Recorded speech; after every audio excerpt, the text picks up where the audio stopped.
We used to be 4 people, now we're 3. Was there any fear of like, well, that's it? We were tipped off right before. We were like, uh-oh. How did you retain the name The Try Guys? It was very culty. And we all drank the fucking Kool-Aid. What is the recipe for a viral Try Guys video? Wait, but we can get real inside baseball with you guys because this channel's all about it. The Try Guys was originally 4 members that met while working at Buzzfeed before they went off independent to build one of the most impressive creator brands on the platform.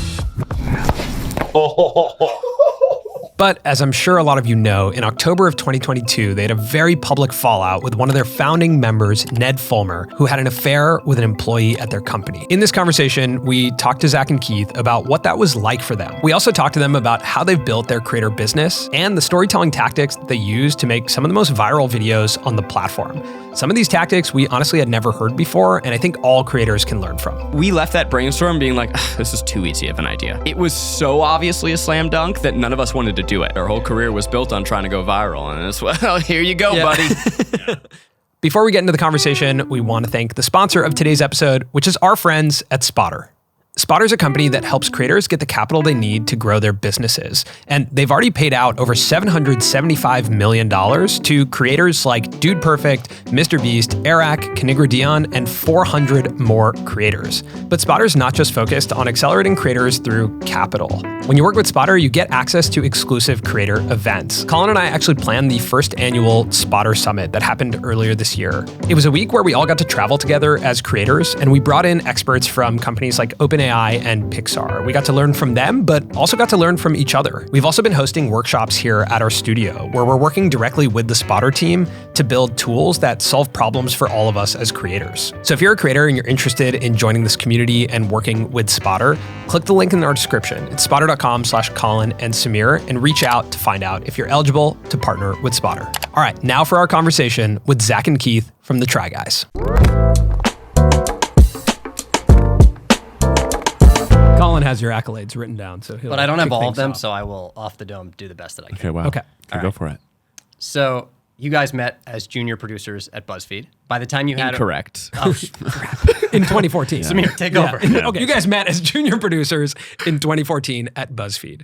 And over the next 4 years, you guys garnered 2 billion views. Did you know that? It's a lot of views. Mm-hmm. And you decided to actually leave and start your own production company, Second Try. Since then, you guys released a New York Times bestseller. You went on a tour, and you have made amazing videos. I'm losing the bullet points in my head right now, but you recently reached like extreme mainstream attention, which is always interesting to see people from our, the internet world, the internet creator world, kind of reach this mass attention. And you're here, alive and kicking, still creating. Here we are. It's been an almost 10-year journey. Yeah, which is wild. First of all, hey guys, thanks for having us. Yeah, thanks for being here. For people who don't know our voices, I'm Zach. I'm Keith. I'm Samir. Are we doing that? No. Okay, yeah. Colin. Yeah, Colin. Okay. It's been wild, and I seldom have moments where I'm able to realize that it's been a decade. Frankly, I talk about this a lot, both internally and externally to anyone who will listen to me. It's like, it's just been this blur, and there are big swaths of our career where I feel like I've just been swept up like a tornado, and you hold on tight and here you go. But certainly in the last decade, we've been able to do unbelievable things. We've been able to use the Try Guys, this amorphous property, to unlock dreams that we've had our whole lives, dreams we didn't dare to dream, things we never thought we'd be able to do. It's been a really giving property to us, in that it's allowed us to do so many different things and explore in so many different directions. Yeah, both in the career opportunities, like writing a book. I barely read. Dude, me so too. I never thought I would write a best-selling book, as probably one of the least read humans that people watch. I really am a bad reader. But like, there's the goals for your growth as an artist, but then also just the Try Guys show lets us have experiences most humans don't have. Totally. Yeah. We just flew a plane. Oh, so dope. And like, that won't come out for like a month or so, but like, we took off and landed a plane. I was thinking, Crazy. That is crazy. Thinking about that And you guys in Yes Theory, I would say, are two creators I look at and I'm like, you get to live life in such a extravagant way where you get to, not only is it the experiences, but probably when you were flying that plane, you get to meet just interesting people, right? Yeah, you're meeting like people who are at the top of the field of what this is. Like when we trained to do dog sled racing on a glacier, we met these twin sisters who are Iditarod competitors. Like that's how often do you meet someone who does the Iditarod regularly? Totally. Life is all about experiences, and we are so lucky and blessed that we have a job of experiences. What are some of the ones that stick out to you in your head over the past 9 years? Of wild experiences? Yeah, of just ones that are like, wow, I never thought I would do that, but that was like something that has really impacted my life. I mean, it tends to be that the worse they were in the moment, the more memorable they are. Yeah. And that, I think there's a beautiful metaphor in there. Sure. But like we swam in the open ocean with sharks. Harrowing, terrifying, really stupid. But man, what a memory. Yeah. When we did that aforementioned dog sledding video, we almost got stranded on a glacier when the helicopter broke down and there was an ice storm approaching and they were like, hey guys, so we may have to camp out for 3 days. May last a week. And we're like, what? Yeah. Luckily, that didn't happen. We got out. But it was scary when you're on a helicopter and there's like, oh, now it's working. We're like, it is? We know it's really going to fly us safely. And you have to hope Helicopters it are just generally scary. They're scary. Yeah. They're definitely scary. In the movies, they feel so exciting. And then you go in one for real and you're like, this is wobbly, like way more wobbly than I thought, you know? Yeah. They're sort of scary little guys. Yeah. They move like, I was actually saying that they kind of move like humans move. In that, like you can move any direction you want, and you can stop moving suddenly. You have every dimension available to you. It's weird to be inside of something that moves the way people do, but also can go just straight up suddenly. Yeah. The thing that impacted my life the most was actually a horrible experience for me, and it was similar to the swimming with sharks. But before we did that, we like survived on a life raft, and immediately I got unbelievably sick.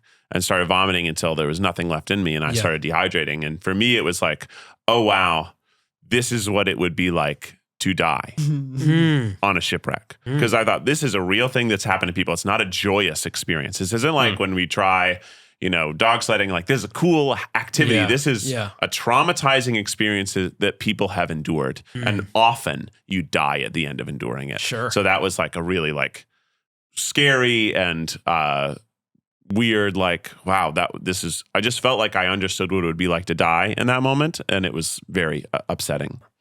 And how much of like, you look back at these experiences you guys have had, like this has to bond you in a way that's right. Like yes. I played sports in high school and college, and we had like tough days of practice, and that like kind of binds you in this crazy way. 100%. If you want to get close to your friends, stay late after work, oil them up, and do a Kim K photo shoot. You're going to become friends real fast. Yeah. Get your pubes lasered off. Yeah.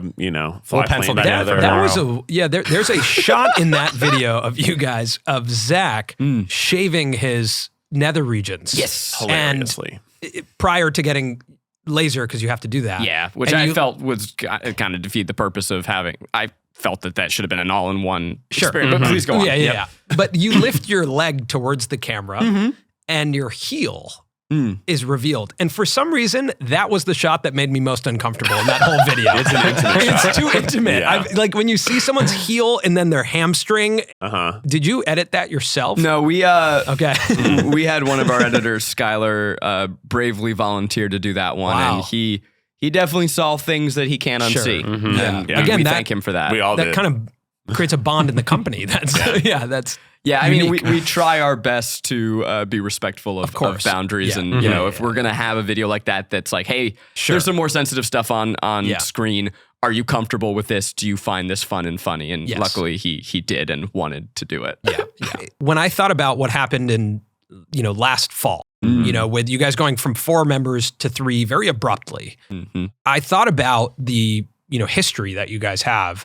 And like from the outside looking in, we can look at that, scandal or I don't know how you guys refer to it. How do you guys talk about it? What's we try term? not to. Yeah. But what is like the term that you use? Yeah, I mean, it was a scandal, right? Scandal? Like, I think that is kind of, especially with how much publicity was around it. Yeah. I think scandal's kind of the right term. It was just a surprise. Yeah. A bad surprise. We can call it the event of 2022. Let's call it the event of Q4. Yeah, it was like a divorce, or Q3. a sudden and abrupt divorce.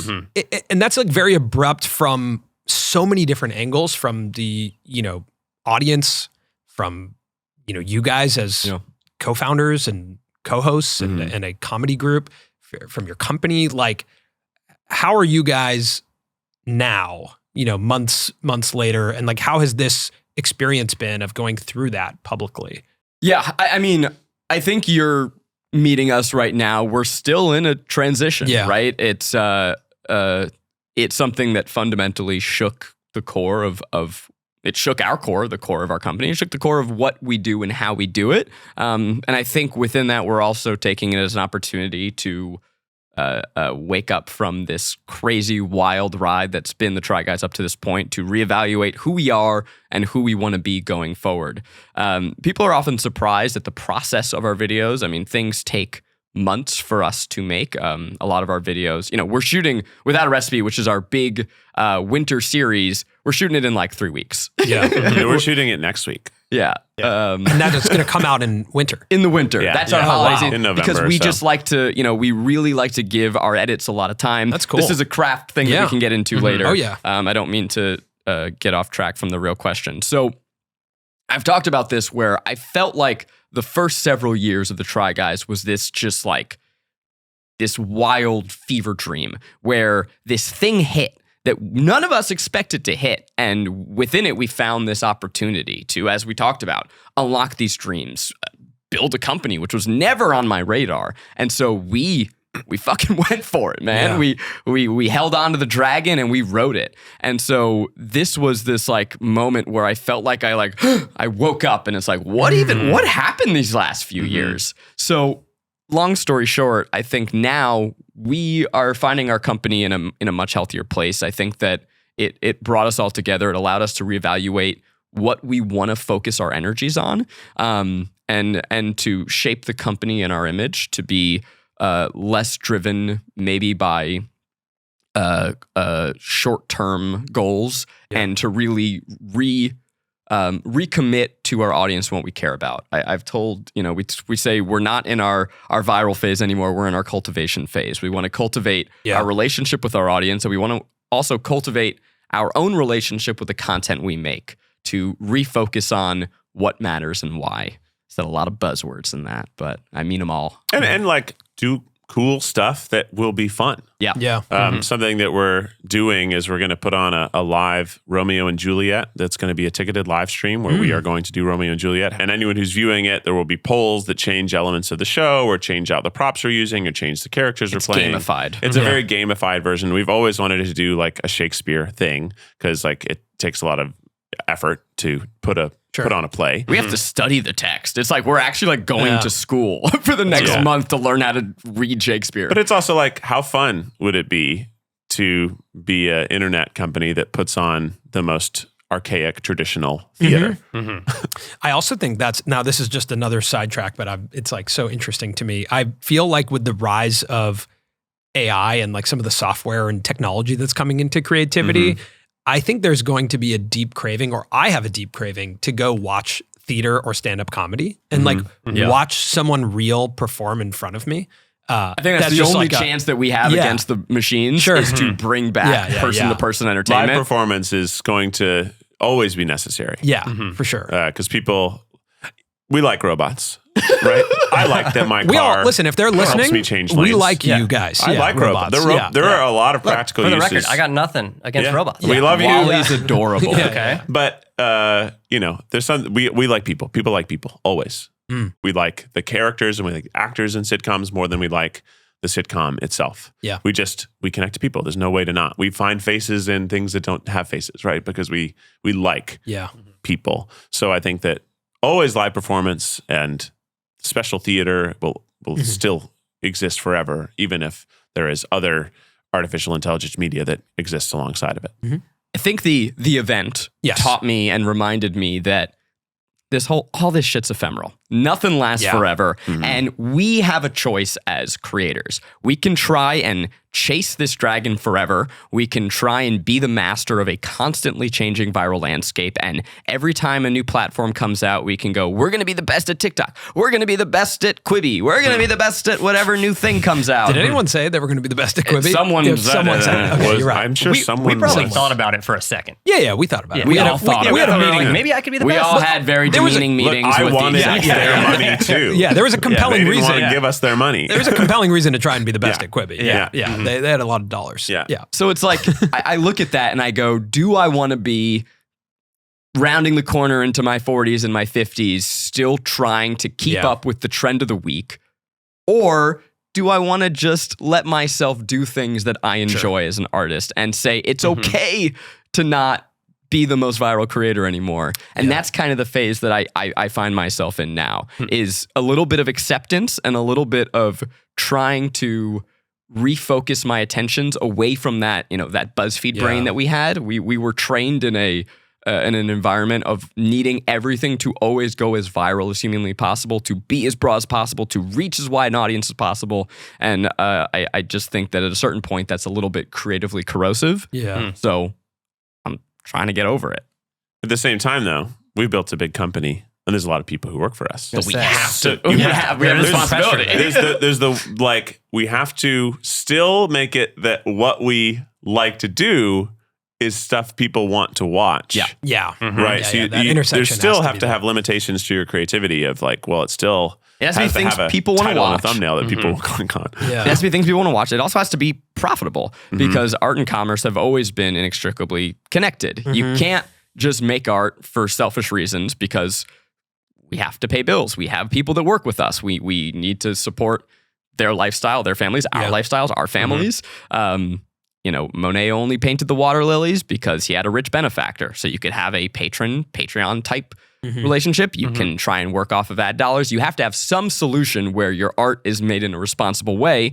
If you don't, then you're, I don't know. Yeah. Then you're like, I guess, an artist. Then you're a I don't real know. Yeah, then artist. you're- then you're for real. If you're Yeah, really just yeah. making it for you. Yeah. You're a real artist. That's part of getting older too. It's, Totally.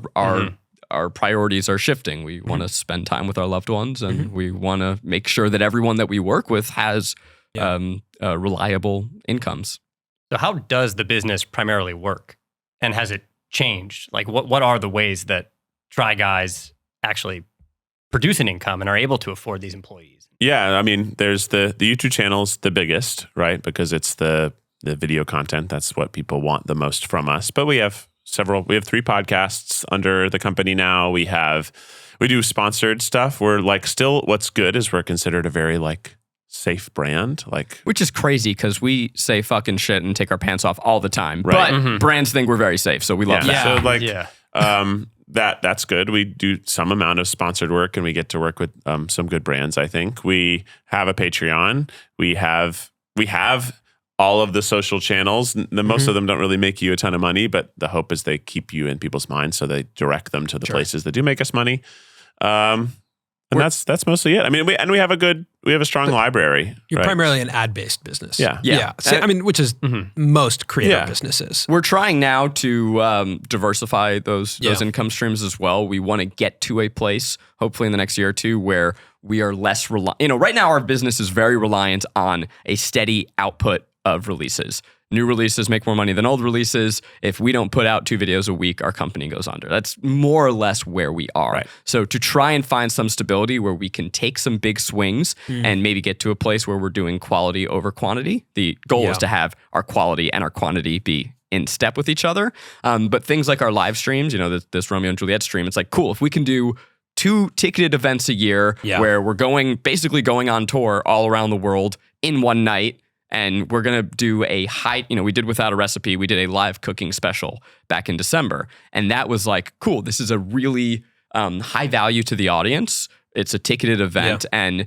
one event like that can maybe allow us to take more creative risks on the channel. Sure.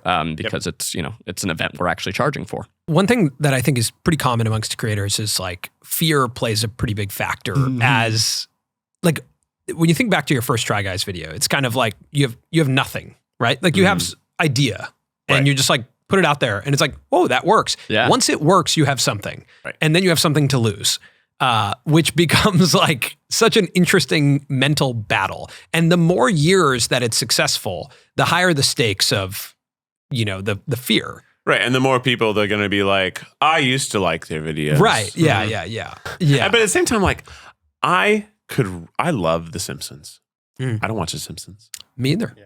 Right. Yeah, but I love it. I love Yeah. it. Mhm. And I love Family Guy. But that I doesn't watch mean that, I watch every episode of every show. Like, eventually, I've just seen enough. Mhm. Yeah. And I understand that as a consumer of lots of different media, I don't necessarily need to see 100% of the media that I love. Yeah. So we are producers of media that people love, but that doesn't mean Sure. people are going to watch it forever. And also, like, I don't watch what I watched when I was 12.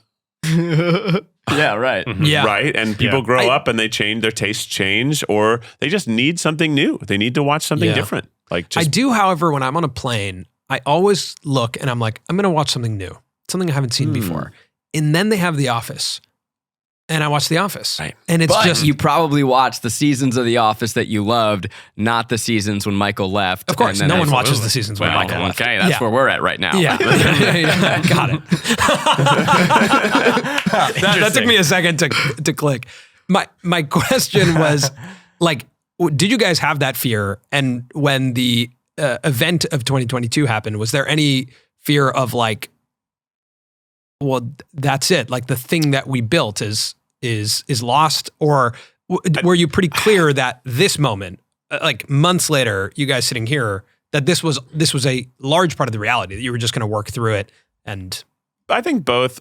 I think what I was most afraid of was that the audience had like a breach of trust with us, and that they would feel wronged and they wouldn't want to watch anything anymore because their perception was that we all knew this was happening and we were okay with it, and we were disingenuous, and which was not the case. So, and I would understand, like, if people were mad about it. And what was crazy is that it was as big as it was, because I think we didn't realize that people cared so much about us as they clearly did. Yeah. Or it was, I think, At any point in their lives, right? right? For some of these people, it must have been as if Bill Nye the Science Guy wasn't who he said he was, because they started watching at such a young age, and they'd used us as their stress relief in high school and college. Yeah. And now this thing that they thought was what it was, maybe it wasn't what they thought it was, and they feel like betrayed. Yeah. I think you guys also stand for like, you offered a new version of relationship, especially male relationships. Yeah. Right? Mhm. And you very much stand for like, what does a modern version of a male relationship look like, or just a new version of it? Yeah. Where when I was growing up, the male relationship was nothing like what you guys look like, right? Right. But when that started to become more okay, to be a little softer, a little bit more vulnerable, just like kind of more, I don't know, real with your male friends, it was so relieving that is very much what my male friendships look like today. But I think you guys are a large part of what a lot of people consider themselves coming into their own identities, right? Which I think probably plays into, like, as something like that happens, it breaks that feeling of like, wait, but you guys informed me coming into myself. Mhm. What is this, you know? Sure. I don't know that we would ever take credit for creating that or just Sure. being part of that. Yeah. But there's an undercurrent of an overcurrent of non-toxic masculinity that was at the core of our content for a Right. long time, which I think is a big reason why the whole thing felt like such a deep betrayal, right? But I think we had a pretty big confidence in our creative abilities, that we knew that the core of creatively what was happening within the group wasn't going to change the output. Right. Like the core of how we operated creatively didn't change. Got it. And so we knew that from that perspective, we weren't going to miss a beat. Got And it. there was a little bit of like reinvigoration. I think that I personally had just felt very stagnant for Yeah. a year or two, and had kind of gotten to a point where I was like, ugh, maybe I need to move on from this in order to grow. Maybe I've run my course. And I think we all had echoes of that Sure. within our minds. And then just that debate of, is this where we can do all the things we want to do? Yeah. And so for better or for worse, this shit happened.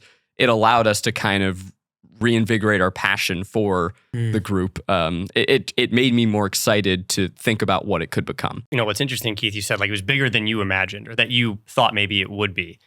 And in a way, you're speaking to the reaction from your actual audience. But there was this whole other element. Sure. Like trending on Twitter is one thing. Creators trend on Twitter, it happens. But showing up on SNL in a sketch is somewhat unheard of. It's kind of crazy. Yeah. Crazy. I was like, I just don't think we're important enough to be the opening sketch. Yeah. Like they did, like you got to that point where my mom has to text me. Yeah. Right. And say, what's up with this Try Guys thing? Yeah. Right. Because it has Wow. like entered her world. Yes, it got Wow, into entered everyone's mom world. It world. got Yeah. so And viral that, Seth Rogen's like, what's a Try Guy? Yeah. Right. And it's getting into other people's spaces that are like, why is my timeline filled up with these people I don't know? And then other people are like, how do you not know them? Yeah. I wonder if, like, with the death of Twitter, if we're going to get to be one of the last true viral events. Maybe. So it's huge Maybe. honor. I mean, you're definitely one of the most viral events of the last. I think we were in a roundup 4 at the end of years. the year from Yeah. some people like biggest viral occurrences. Right. It's kind of a careful what you wish for, right? Our whole Yeah, career yeah, was yeah, built sure. on trying to go viral. And Yeah. it's, well, here you go, Yeah. buddy. yeah. How did Right. you guys internalize the take that SNL had, which was that the video you guys put out That we're silly. was Yeah. potentially like too self-serious, Uh-huh. Yeah. It too was extreme of a reaction, was sort of their commentary, right. right? It was very frustrating when to watch it. Because at first, like when it came on, I was like, wow, what if this is funny? And and they have a take that it works for us. Yeah. Well, you see the first screenshot, and that's us. Yeah, And it's crazy. That's my shirt. Yeah. That's us. Like, That's I still us. have that shirt in my drawer, and I don't They know what to nailed do your with it. shirt, They which is really amazing. nailed it. Yours wasn't exact, Right. But it No. was But it was easily. all my rep- shirts are exactly the same. Yeah. So they But I felt like you toned down the shirt for that video. right. Yes. Yeah. It was Yeah. just a button down. They were very There a lot of generous button with how much hair they gave me. Right. I- That was a lot of hair. As someone on who that. struggled Yeah. with a receding hairline, loved that. No, but it was, like they've done sketches about YouTube. They Sure. did like a Dobrik inspired Jake sketch, Paul. but they didn't Yeah. say their names. No, they didn't. they Yeah. didn't have Right. people playing them. Yeah. So there was this first moment of like, holy shit, we grew up watching Right, and SNL. I can laugh at first at like I was like the food baby. Yeah, Like, yeah, it that was was funny. funny. They're covering our niche But references. as it kept going, I was like, oh no, oh they don't get it. Oh no, this is Yeah. not the mainstream dialogue I want most of like Right. older America to watch right before they go to bed about us. Right, because Yeah. like that we're overreacting. They clearly just don't have the actual facts of what it is, and they're just trying to minimize what happened and oversell our reaction to it. It felt a bit like punching down at us as opposed to perhaps punching at someone else. Mm. Yeah, there was one Yeah. person who wasn't made fun of in that sketch. Right. Yeah. So that felt unfair. Yeah, I understand that. In a way, they're kind of like trivializing the way in which you distributed actually the message. Sure. Like the sure. fact that you put it out on your own YouTube channel, where else would it go? Yeah. But in a way, they're kind of downplaying. Right. The way It was that you as put if that out. we like did that interview for CNN. Right. Which is Right. what it is in the sketch, Yeah, right? yeah, Right. yeah. But we didn't. We it's on our channel to our audience specifically. It's Now, a- obviously, it got way bigger because it was trending, so lots Yeah. of people saw it. But it wasn't meant to be hey, wasn't- everyone in the world. This Yeah, is it wasn't what a happened. political address, right? We were Yeah, talking yeah. to our audience because when you create content for the internet, look, people show up because they like your art, they like your comedy, but they're buying in for a relationship with you. It's something that is a power that we have. It's also something that we struggle with of like, oh God, are they just here because of this parasocial connection and this sense of insight into our lives and that they know the real us? And we, of course, know that's not true. It's a tricky thing that we've tried to unpack in therapy. I'll never get to the bottom of it. But when this happens, we felt, we have a responsibility to talk to our audience who has dedicated at that point, nearly a decade of their lives, who felt like they knew us, and now this thing has happened that has, shattered their trust. And it was so- discovered by the audience too. Like Right. the subreddit is a very engaged. Yeah. Like I think you were mentioning that you're in like your Cultivate era. I consider the Try Guys audience to be like, we always think about width and depth with audiences. And like Yeah. right now there's ideas that have, like the sheer amount of people that Mr. Beast reaches is insane. And even every step in between that is insane. But, having a deep connection with 1 million+ people is also arguably more insane, right? That there are like, for sure. that many people will watch your wedding video Yeah. is wild and care about it in a way. And like, it'll move them and they might cry. Like that is, that is a whole nother level of connection and intimacy that I think in other like challenge style videos on YouTube of someone trying something, you know, in that genre, doesn't exist in that genre. Because like anyone can make an I tried video, which a lot of people are see right? Like there's to see you try. There's a recipe. You try and do what I do. You think you can laser your taint? You think it's easy? But you guys were like, you were so early even to that concept, that format, and it's become like an entire industry on YouTube and on the internet. And I agree with Samir that I think like what differentiates you is that you can put up a video about your wedding and it's one of the highest performing. It's an awesome and terrifying responsibility. Totally. It's given us everything, and it also sometimes is forced to be everything. I don't know. It's a hard thing to wrap your mind around. I've really tried to navigate that responsibly. I kept my relationship secret for 2 years, not because I wanted to make some big to-do about it, but because I knew that there would be a lot of attention put upon my relationship, as evidenced by the intense amount of attention put on the other relationship. So I was like, I don't want to turn my relationship into a funnel for likes. I don't want to get into that part of my brain where I go, oh, if I am on vacation, I better take some videos of me and my girlfriend so that we get some likes on Instagram. I wanted to grow it in my own heart. And then when I realized, okay, Maggie and I are going to be together forever, time to introduce her. Even the wedding stuff, it was this balance of how do I do it in a way that we're just going to take media that we're already taking from this weekend to share something that I think is cool, that I think is fun, that I'm happy to, without violating personal boundaries, without feeling like I'm performing at my own wedding. I've seen other YouTubers who are like straight on like selfie cameraing at their wedding. I'm like, that's fucking BetterHelp. Crazy. If you're not, power to you. Present at your own wedding. If you're performing for someone else, you're doing an ad read in the middle, right? It's just it's supposed to be. I mean, weddings are goofy to begin with, right? They're very bizarre ceremonies. I guess they are performative inherently. They are performative, but it is still like it's something it's really for you and your spouse or about to be spouse. It's really and your friends. It's a celebration. It's like, hey, we really like all of you, and we want you to be here because we really like this other person. And so, are you cool with this? Let's all party together. It's really supposed to be intimate, even if it's for 400 people. It's intimate to those 400 people. So and you did a great job but I know it's something you stressed over is like sharing the right amount where people feel like they are included in watching this wedding, but also everyone who went to the wedding got the actual. We were able to be there. Right. You were able to be there. I told the videographers, if you need someone to perform, go to Keith. I'm booked. I'm living. Was there any conversation around not putting wedding content on the channel? Because it is like stylistically, it's drastically different than the majority of the videos, especially coming off of like what happened last year with like fans getting connected to personal identities. I think there's like 2 to 3 videos around the wedding. Was there any like programming conversations of like, well, there was this question of like, should we just not touch relationship stuff? Sure. And I decided, one, I didn't want to let someone else ruin my fun. This was something I was looking forward to for a long time. I was excited to have the opportunity to turn something I loved into art. But I also knew we had a plan of how to go about it in a way that didn't feel invasive. So one of the videos was about an unfortunate hospital mishap I had. That's an incredible tale. Oh, thanks. Yeah. Well, it's it's just a wild. It's a wild tale. Yeah, I spent a month leading up to my wedding in the hospital, in and out of it, and that honestly partially came out of like a sense of guilt, where the fact that I was hospitalized for so long meant that like I totally fucked our release schedule and what we could film. And by the third hospitalization, I was like, I got to do something productive with this fucking time. I'm like just going crazy. So that's where that one came from. It was one thing. I think it was maybe the second or third hospitalization too, where we were texting and I was like, so you're like vlogging some of this. It's crazy. Because like I just know that you like to tell stories, and this story is happening, so you gotta tell it. That's so good. I think it's so interesting that part of that was guilt.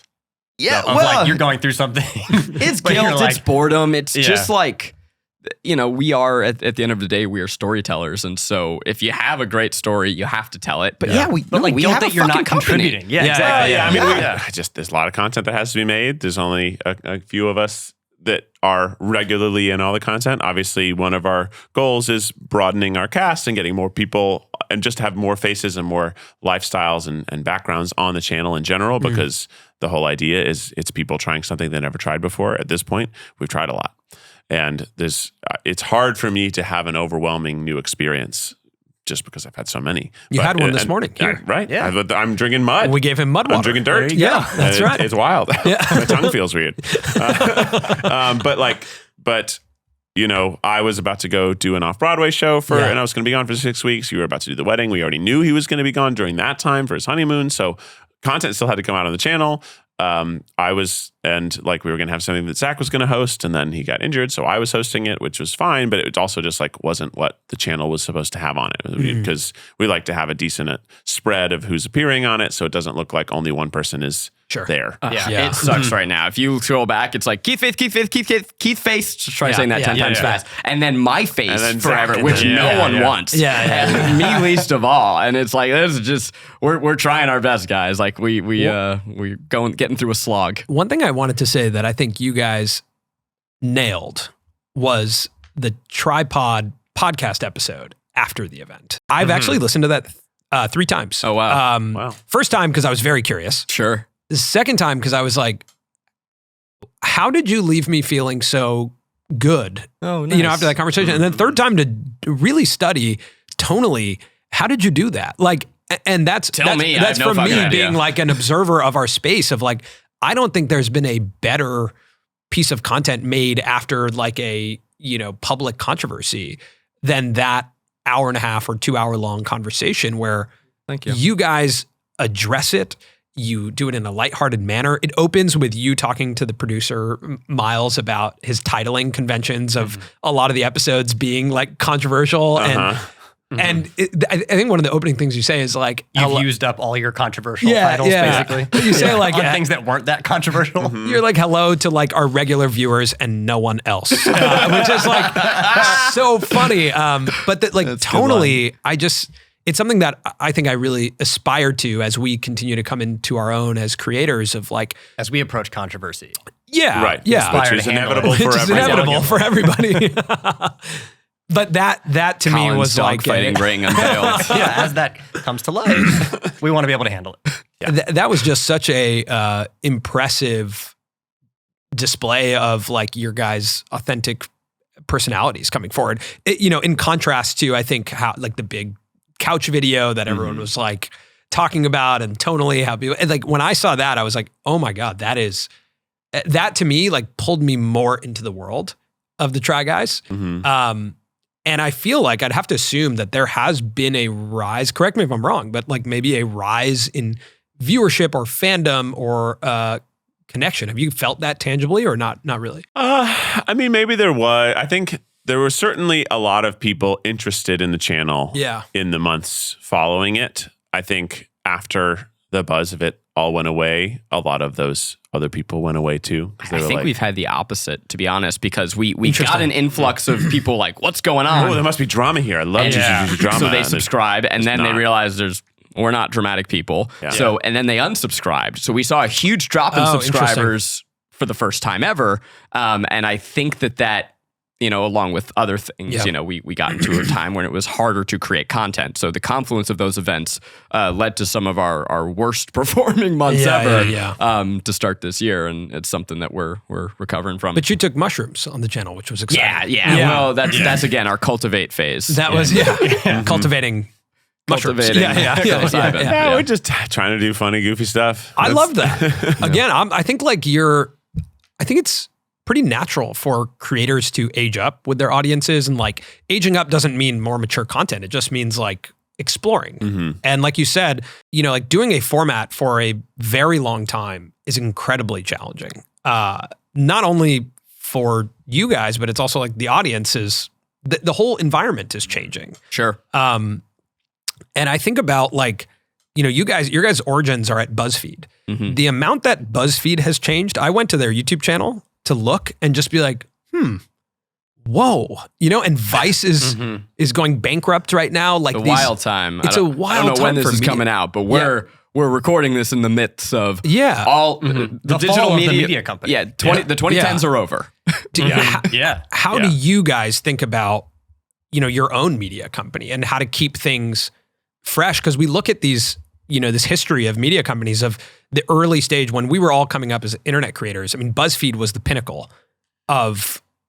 Yeah, I mean, the whole idea content. was it was an engine that created viral content. Yeah. It was a viral lab. So, and it was very cool to work there. We were working with amazingly creative people, and they all came from different schools of both filmmaking or entertaining, and everything happens so fast. And you get to, we were there. We were working with Quinta Brunson, and we were, we were just working with just people who shouldn't have been together. There was incredible creativity at that time. It was an incubator, and you got to learn from everybody and teach everybody and take people's success, and everyone wanted everyone to succeed. It was really infectious, and it felt like a grad school that paid us. Didn't pay us great, but it paid us. We actually went to school there for a week. Really? So we got accepted into this BuzzFeed program. Were we there?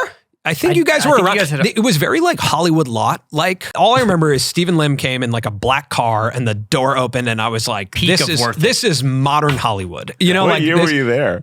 That must have been like 2016. We made a video 2016, about it. 2017. But we spent a week there and it was Instagram and BuzzFeed started like a school. I must have been mentally checked out by that point. That you could real senioritis. We were there. I don't know anything about it. Yeah. I was there. You might have come and spoken to us. I don't remember. But I honestly think in those 7 You and I had a pretty long conversation. They wouldn't have trusted me to lead any educational stuff. In those 7 days, I think we learned more about like how the internet works and how video interacts with the internet than I've learned. And how to brainstorm. Yeah. Like how to come up with an idea was like the premise of that. Really good for that. I mean, it taught us a lot about how the internet works and how video on the internet works, especially at that time. Yeah. How video on the internet worked. They not only understood it, but I feel like defined how it worked. Totally. And which is really about like a video gets to someone else, it becomes viral because someone has to share it to someone. So why would you share it? And breaking down the different reasons someone might share something. It's not, we always used to think, because it's funny. Like early viral videos were funny and that's why they shared. But then you think like, but wait, why did that Dove commercial get so viral? It's like, because it touched people in a different way. And then you're like, okay, well, there's actually a lot of reasons people might share a video. Maybe it's because it's a identity related to them. Maybe it's because it's just simply unbelievable. Because unbelievable things, like trick shots, they're unbelievable. Yeah. And yet they happen. That's why those become viral. Because I can't believe that ping pong ball went 365 feet into a shot glass. It's unbelievable. Does it elicit an emotion? Does it give you a piece of information? Does it touch a relationship you have with people? It was a time where we were able to think of digital media, whether it's videos or photos or memes, as not just entertainment, not just content, but units of conversation. Yeah. And I don't know if that's as true anymore. I still think it is to an extent. Like TikToks, you see a TikTok, you share it with your wife or each other or your best friend. And that is a way that you're reaching out through the cold expanse of the digital void to say, hey, love you. Thinking of you. I thought you'd like this. Yeah. So that was a lot of what we were doing back then, is thinking about how do we create pieces of media that people can use to either communicate to the world something about themselves or to connect with someone else to say, I see you. And that's really the atoms from which everything we do has sprouted. Let's talk about trying on women's underwear. Yeah. Where do you think that was? That like, how do you I guess talk about like the equation of virality? That 100%. Was just, to be clear, like video number that's one. video number so one. Our first Try Guys video that came out specifically out of a brainstorm where we left that brainstorm being like, this is too easy of an idea. It was so obviously a slam dunk that none of us wanted to do it. And we let it like linger for 2 months until finally it took multiple producers coming together being like, all right, let's do it for fun. And it super crushed. But the idea of that. Wait, why would you not want to do it? Because it was going to perform well. It was too fucking it was easy. Just too on the nose. It was too on the nose. Enough. Like, yeah, you wouldn't have been proud necessarily of that. It's just. Yeah, it was just so like, well, yeah, anyone can make that kind of vibe, But it was like Also, there was a little bit of a struggle to find guys in the office who wanted to do it, right? No one would. We didn't cast actors because you have to make typically a video is like, you have a brainstorm on Monday, great, book some time to shoot it on Tuesday morning, you should get a rough cut out by the end of Wednesday, and by the end of Wednesday you should have been in a brainstorm to start the next video. Yeah, at that time we were responsible for 6 videos a month, and that is like me owning the whole stack. So ideation, shooting, producing 6 videos a month? Yeah, 1.5 videos a week. Yeah. Holy smokes. So that's why, like, you really, like, as soon as you come out of a brainstorm, you need to be going straight to the production team to be like, I need to see what cameras and rooms are available tomorrow morning, I guess. And then you have that done. You don't have time to cast. So you just walk over to Zach and be like, Zach, are you doing anything this morning? He's like, well, I have a brainstorm at 9:30. It's like, are you doing anything right now? Can I borrow you for like 10 minutes to go eat some Indonesian snacks? Hell yeah. Hell yeah. Cool. Of course, why not? Well, and we also cast each other because we knew how to perform for the edits. Wait, but we can get real inside baseball with you guys because this channel's all about it. So the reason that we made that first video was because of Facebook. Facebook had just launched their nascent video platform. And so we had a specific brainstorm.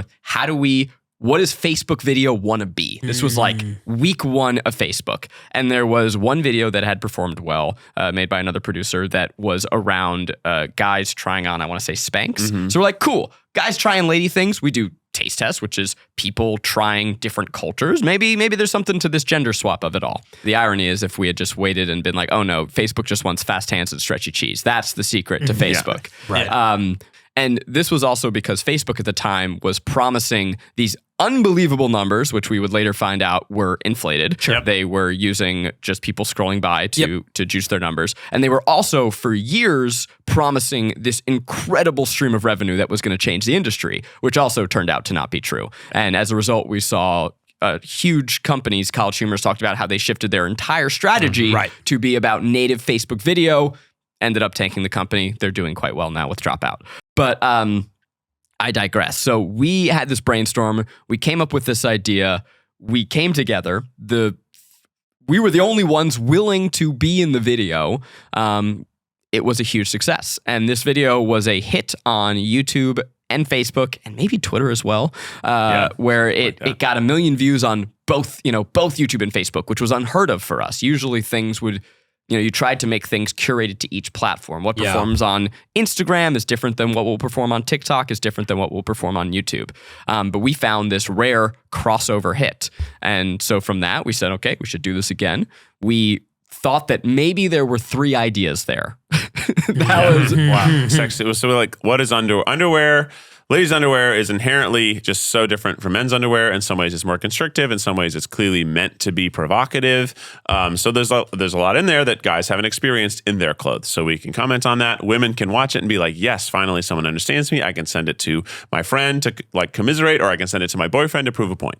And then we're like, okay, what else is kind of like that? It's like, oh, well, Halloween costumes are hyper-sexualized for women, and not at all. We didn't have that one yet. What was the second one? It was pregnancy. Oh, yeah, pregnancy. And then there was like maybe, there was one other that I forget. And then a month later, we're like, Halloween costumes, same thing. Because we started in September. Yeah. So right after, like, okay, Halloween's coming up. Oh, yeah. It's like men's Halloween costumes are never sexy. They're only funny.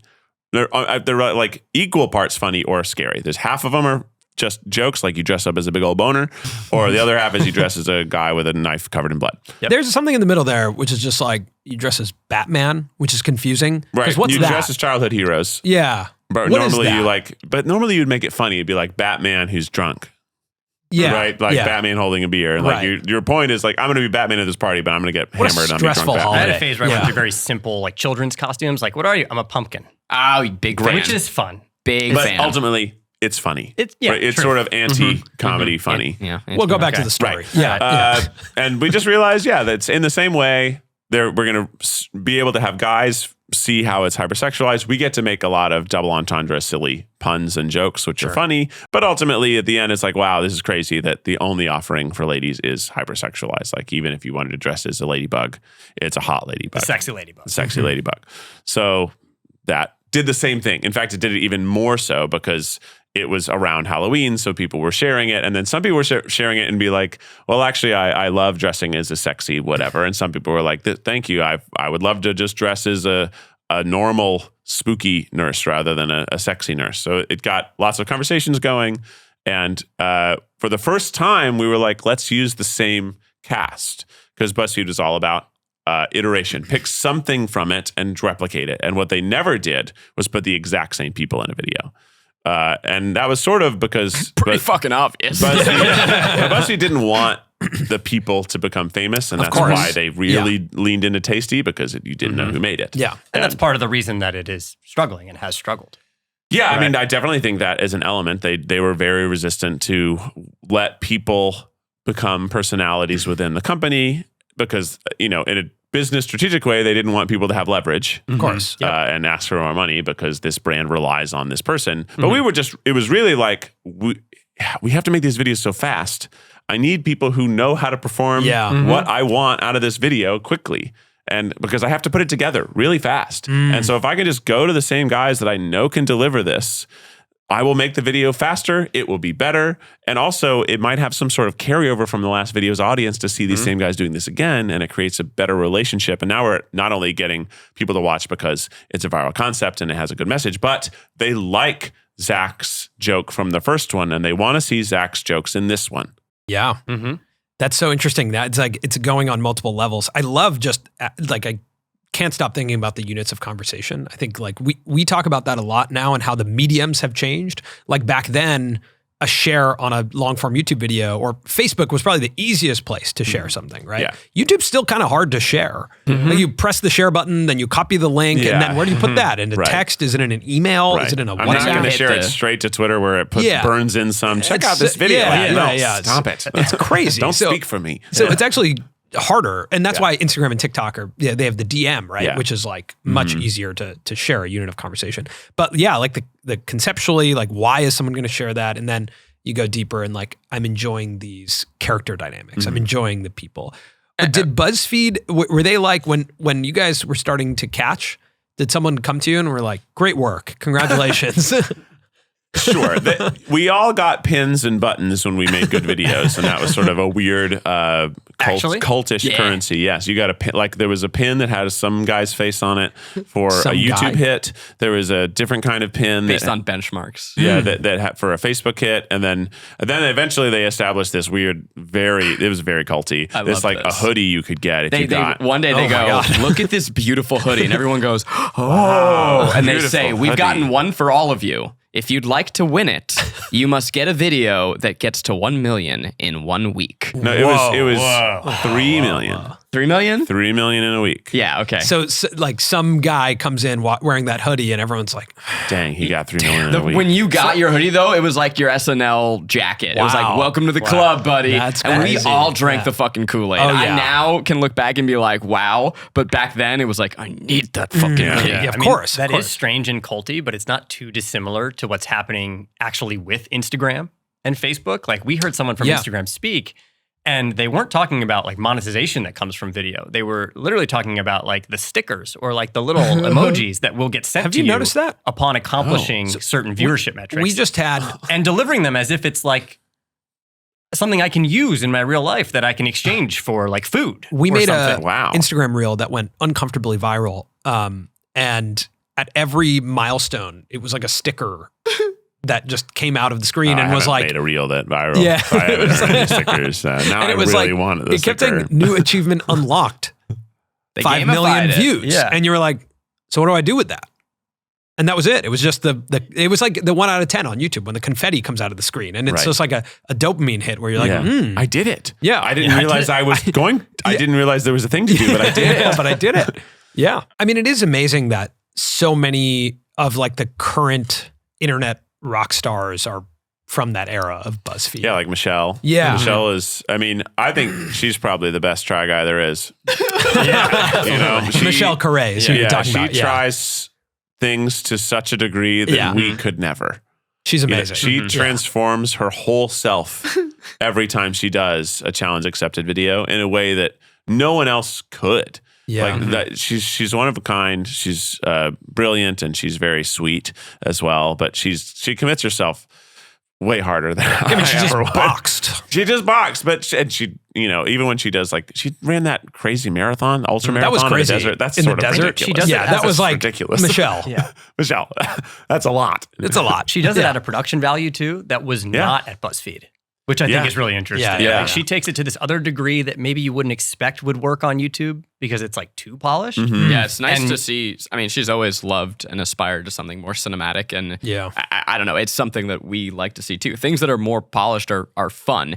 I don't think that that's the direction that YouTube is ultimately going, but Right. in our wildest dreams, we would hope to be kind of this somewhere in between digital and traditional, where we can use our audiences to unlock higher tiers of storytelling. I know that's something that she shares. What are you watching on YouTube right now? So I'm a sucker for a good video essay. I really love Ryan Trahan's videos. Yeah. And I might be the only person on the planet who I didn't like his Penny series. And it didn't grab me. But what I think that the model of it was so incredible. Yeah. But what I love about his videos is the crafting instruction and the way that he is able to make his audience care about something that the They shouldn't care algorithm about. does not Yeah. care about. Yes. So Yeah. he did a fossil video. He built Ecosystem. a tiny ecosystem. Yeah. Oh, the ecosystem was so good. So Yeah, good. that was you so look at the good. titles and thumbnails, and they are super interesting. They're super Yeah. compelling. Yeah. He went to Yeah. Shrek Fest. I think that the way that he builds his videos is so wonderfully compelling. And I broke down for our team the first minute and a half of his Shrek video, and the way that he laid out each chapter of the video, but also continuously raised the stakes. And within the first 30 seconds, he's going to the Shrek Fest, which is a crazy thing I've never heard of. Also, he's dressed as Lord Farquaad in the middle of an airport. Also, he has to break into Shrek Fest. Right. And now while I'm watching him walk through an airport in a Lord Farquaad costume, he's now going to tell me the chapters of everything he needs to conquer, which is eating an onion and screaming and whatever. So it's just really expertly filling me with expectations and raising the stakes, getting me excited. I think that his craft is next level. Yeah, he's really good. He's an excellent storyteller, and he brings in a level of comedy that's so subtle but so good. Really funny. It's very It's dry, so funny. simple. His music in the first minute, how he does it, and when he drops it out, and even the lo-fi nature of everything. A lot of it being filmed on an iPhone, and But there's so many setups. there are. He moves that camera. It's like Casey Neistat style, It's where it's shot unbelievable. from many different ways. Yeah. I don't know, but my expectation is that he approaches video. I like it because it's like me. I think that I would guess that he does what I used to do a lot, which is building the edit before you shoot, For sure. and writing it out not in a document, but in a timeline, and laying down the music tracks, knowing the rhythm changes that you need, and you slot in some footage, you create that, and then you go, okay, well, where are the gaps? Ooh, I like that. So you're literally building it in a Premiere timeline. Yeah. Oh, cool. Rhythm is a huge way that we approach our stories. It's if you watch our videos, you'll notice that the songs change a million times. I don't like a song to go more than 45 seconds, preferably no more than 15 seconds. And that's all about building variable rhythms within our content. There's a reason that we never sit in an interview. Well, in our videos. We would never do this. We would never do something like that. Yeah. What you guys are doing here? No rhythm. Counting music tracks. There's a reason we don't go all of our expectations, the entire interview for 10 minutes, and then our entire try. We weave it back and forth because one, we're trying to create comedy through contrast, but we're also trying to create variable rhythm. Yeah. I am so sorry for disparaging everything you do. No. This has divulged into us just from complimenting each other to kind of jabbing a little Sort bit of of How much longer? a couple more minutes, and this might And also for us, a big thing is things don't have to happen in the order that they happen. They have to happen in order of when you need the information. Yes. And also in the same way as a cold open will often have a joke from later in the video. I don't need to see the joke again later. The cold open happens and it doesn't have to come back up. It doesn't have to come back. Yeah. You've already seen it. Yeah. You already know that. Why would I show you the same joke again? You've already seen the joke. Unless it's a really good joke. It's amazing. Now, if you see it again, it's because we don't have any more context jokes. around it. Yeah. You know, I've had an editor be like, well, if you remove this later, like, does it make sense that it's at the top? I'm like, don't worry about that. Yeah. Just worry about that it was funny. Yeah. Was it funny in its context? Yes. And then if you'll forget about it. Did it hook them to get to the next point? That's all that matters is that it fulfilled its need by appearing once. Doesn't need to come back. Well, let me ask, just because we're here, what is the recipe to a like successful Try Guys video? If you look at it and you're like, I know right now what's gonna work or what performs. What is that kind of equation? We don't make as many classic Try videos. Food has been our best successor, but there's a through line in all of them, which is we are going to do something that is related to a commonly held passion or identity. So whether that's ballet, I grew up doing ballet, or my little sister did, or I've always wondered what that's like, or making a pie, right? That's something that people know about. Lots of people do, but a lot of people just buy frozen pies. Yeah. And they don't know how to make a pie. So something that is like intimately known. And then we have an expert who is going to be the source of education, authority. And now we get to be the crash test dummies and the idiots. And then there's a lot with how we craft that as well, which is contrast editing. So expert says, now no matter what, don't do this. Cut to Keith doing this, right? And we're not forcing that, but we find those moments in the edit. And also, we like to have an arc. Most of our best videos will follow a 3-act structure. We have a first act break. At the second act break, we do have the Dark Night of the Soul, where the character is at their lowest, so that we can then see them triumphantly rise and use something they learned earlier and succeed.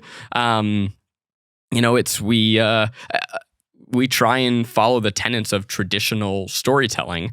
And I think a lot of our best videos also have to have some stakes, whether that's a performance or feeding what we've done to an expert. And that's also a sense of reveal.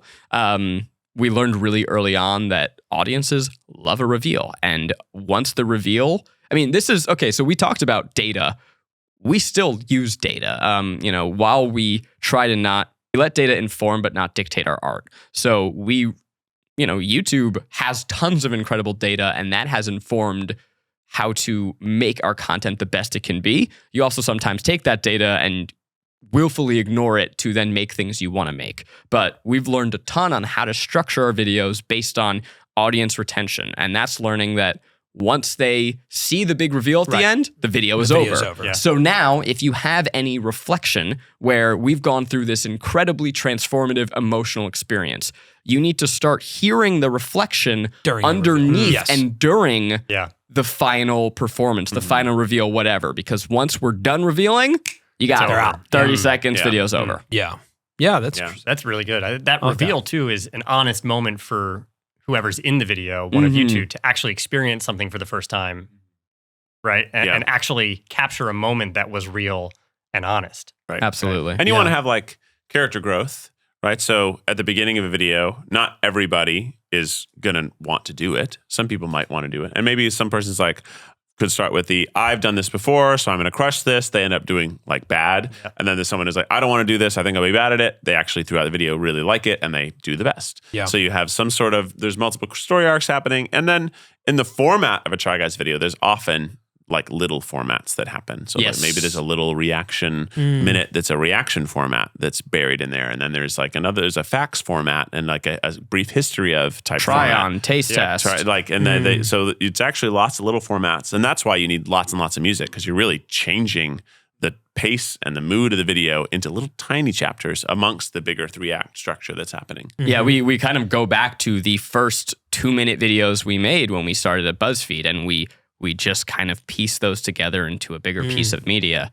And with what you said about arcs, that's just good storytelling. Yeah. Right? That's going to be true on YouTube. It's going to be true anywhere. If Keith is going to win this episode of Without a Recipe, I want to see him struggle. It is very boring if he succeeds the whole time. And I also want to see him struggle in the right order. Sometimes we'll rearrange footage. Again, I don't care what actually happened. I want to tell a good story. So there are edits that I've made where I've, taken the last thing that happened, which was this huge temper tantrum when we were babysitting toddlers. And I moved it to the front because I wanted the character to grow. It's not like if the character just ends with, okay, temper tantrum, video's over. It's like, oh shit, you failed. It was good for you the whole video. And now, this one character, it was very, very boring, successful, temper tantrum, video over. I rearranged the entire guts of that video to make it look like they struggled, and finally found a moment of serenity. Doesn't it feel so good to find one of those puzzle pieces and move it around and just go, oh, better than anything. That's exactly where it's supposed to be. Yeah. It is, there's this weird thing where when you're like in the flow, you feel like whatever you're making is telling you what it wants to be, which is such a hippy-dippy shit thing to say. You've taken enough mushrooms. All of us have taken enough mushrooms for that statement. It's time for my next dose. No, but it feels like, there's a block of marble and inside is a statue and I just have to find it. We will shoot our video and that is the raw putty and it knows what it wants to be and we just have to listen to it. Colin sometimes describes it as like Queen's Gambit. Did you watch that show? Where like the pieces are like moving while you're laying in bed, and you're like, oh, also fueled by drugs in that show. Yeah. Those were pharmaceuticals. More dangerous. True. Sure. I'm just talking about general sleepiness and dreaming. Sure. Yeah. Same. Yeah. Right. Sure. Same effect. There was something when we were at Buzzfeed for that week that I just remembered that we think about all the time now, which they had us write down identities and emotions. Yeah. And be like, who, are you trying to reach and what emotion are you trying to make them feel and like draw lines and be like, your content is a bridge for these people to transform into feeling this emotion, which was very profound and has really impacted us quite a bit. Absolutely. And that's like true to the individual acts of a story. It's true to the story in itself. It's true to the channel and the brand of what you are trying to become, right? Of like you are transforming people through your storytelling. So that's something that I really took away from that week at BuzzFeed that I really enjoyed. Oh yeah. When you guys made the decision to step out of BuzzFeed, how did you retain the name The Try Guys? Long negotiations. Was basically. it? Yeah. Okay, because that felt like when I saw that happen, I was like, there's no possible way that you guys own 100% of that. Like BuzzFeed has to be involved because it was incubated within the confines of BuzzFeed. Which is generally the terms of like how it works. Creative like you work at employment. another company. If you come up with an idea at that company, they own it, even if it feels like your idea. No, they owned it entirely. And so it was this long negotiation to figure out like, hey, you guys aren't going to do anything with this. We're leaving. We'd really love to not call ourselves the Do Boys. Was that an option? Like, we had bullshit names and they all sucked. Coming off of, one of their many rounds of creative layoffs, and they don't want more bad PR either. Right. Like if we left and couldn't retain it, because you guys were very popular at this point. Very popular. Like you had a serious audience. I would say we were more popular than we are now. Like we were just like, that was at the pinnacle of what we were doing. We were doing really, really amazing stuff. Our stuff looked awesome. It felt unique at BuzzFeed. It was the first cast show at BuzzFeed. Now since then there's been the guys who are now in Watcher doing Unsolved and Stephen Lim doing Worth It and Ladylike, Ladylike, then went off into all their these own thing. other shows came about after the Try Guys because they never thought that they could do shows that were cast dependent because they didn't think they wanted that. Right. Then they saw our success and they're like, okay, there's something. Now, I will say the whole time we were doing it, they were constantly like, 4 of you working on one video doesn't make any sense. We don't want you to keep doing this. And we were kind of like, but it does 4 times as well as any of our individual videos. Yeah. So like, why wouldn't we be doing this? So there was always like a fight back and forth. But then once they started selling branded integrations into ours and making a fuck ton of money, they suddenly were like, oh, okay, no, Did this you guys is fine. get any, you don't get a cut of branded integrations into that? From back then? Yeah. From back then? A very... minuscule. Got it. Yeah. Which is part of why we love Did it? Bad. It's a bad. Yeah, we get a really bad cut of it. Did it feel kind of funny to be like that popular and be an employee at a company, or like what does that feel like? No, it felt frustrating, and I don't know that it's purely I think they weren't built at that point for what we were doing. And the reason to leave is because I felt like we were in a box and the box was too small for what we were doing. We had desires to explore this property in a million different directions. We weren't doing merchandise. We weren't doing a podcast. We weren't making different types of content. We weren't going on tour, writing a book.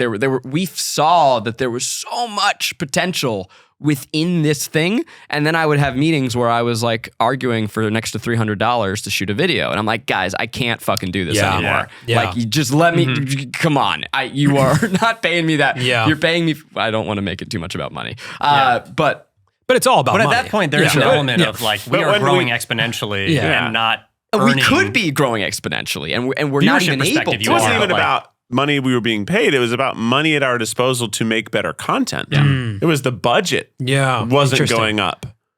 And it was like, well, how are we supposed to I think the concept elevate our content if we're being given the money to make a sit at a table taste test when we're trying to make a go out and drive cars around a closed course. But the business concept of digital content, especially at that time, was like it should cost as little as possible, right? So that the margin is just ludicrous, right? At some point. So that like your audience grows and the revenue grows. And that still is the benefit of digital content. But I think that was BuzzFeed got a $50 million investment, right? From Andreessen Horowitz. Sounds about right. I think it was more than that. Maybe more than that, but just like to turn creativity into a business is a very delicate thing to do. And I don't know who has done it right. When you zoom out at that scale, it's very complicated to do. And I think even at the scales that we're doing it at, it's super complicated to turn just like loose, fun creativity into a P&L that works is super challenging. It is. You guys made that decision though to jump and go independent. It was a creative endeavor. It was, hey, there's a lot that we can do, and it seems like there's some money here to allow us to do it.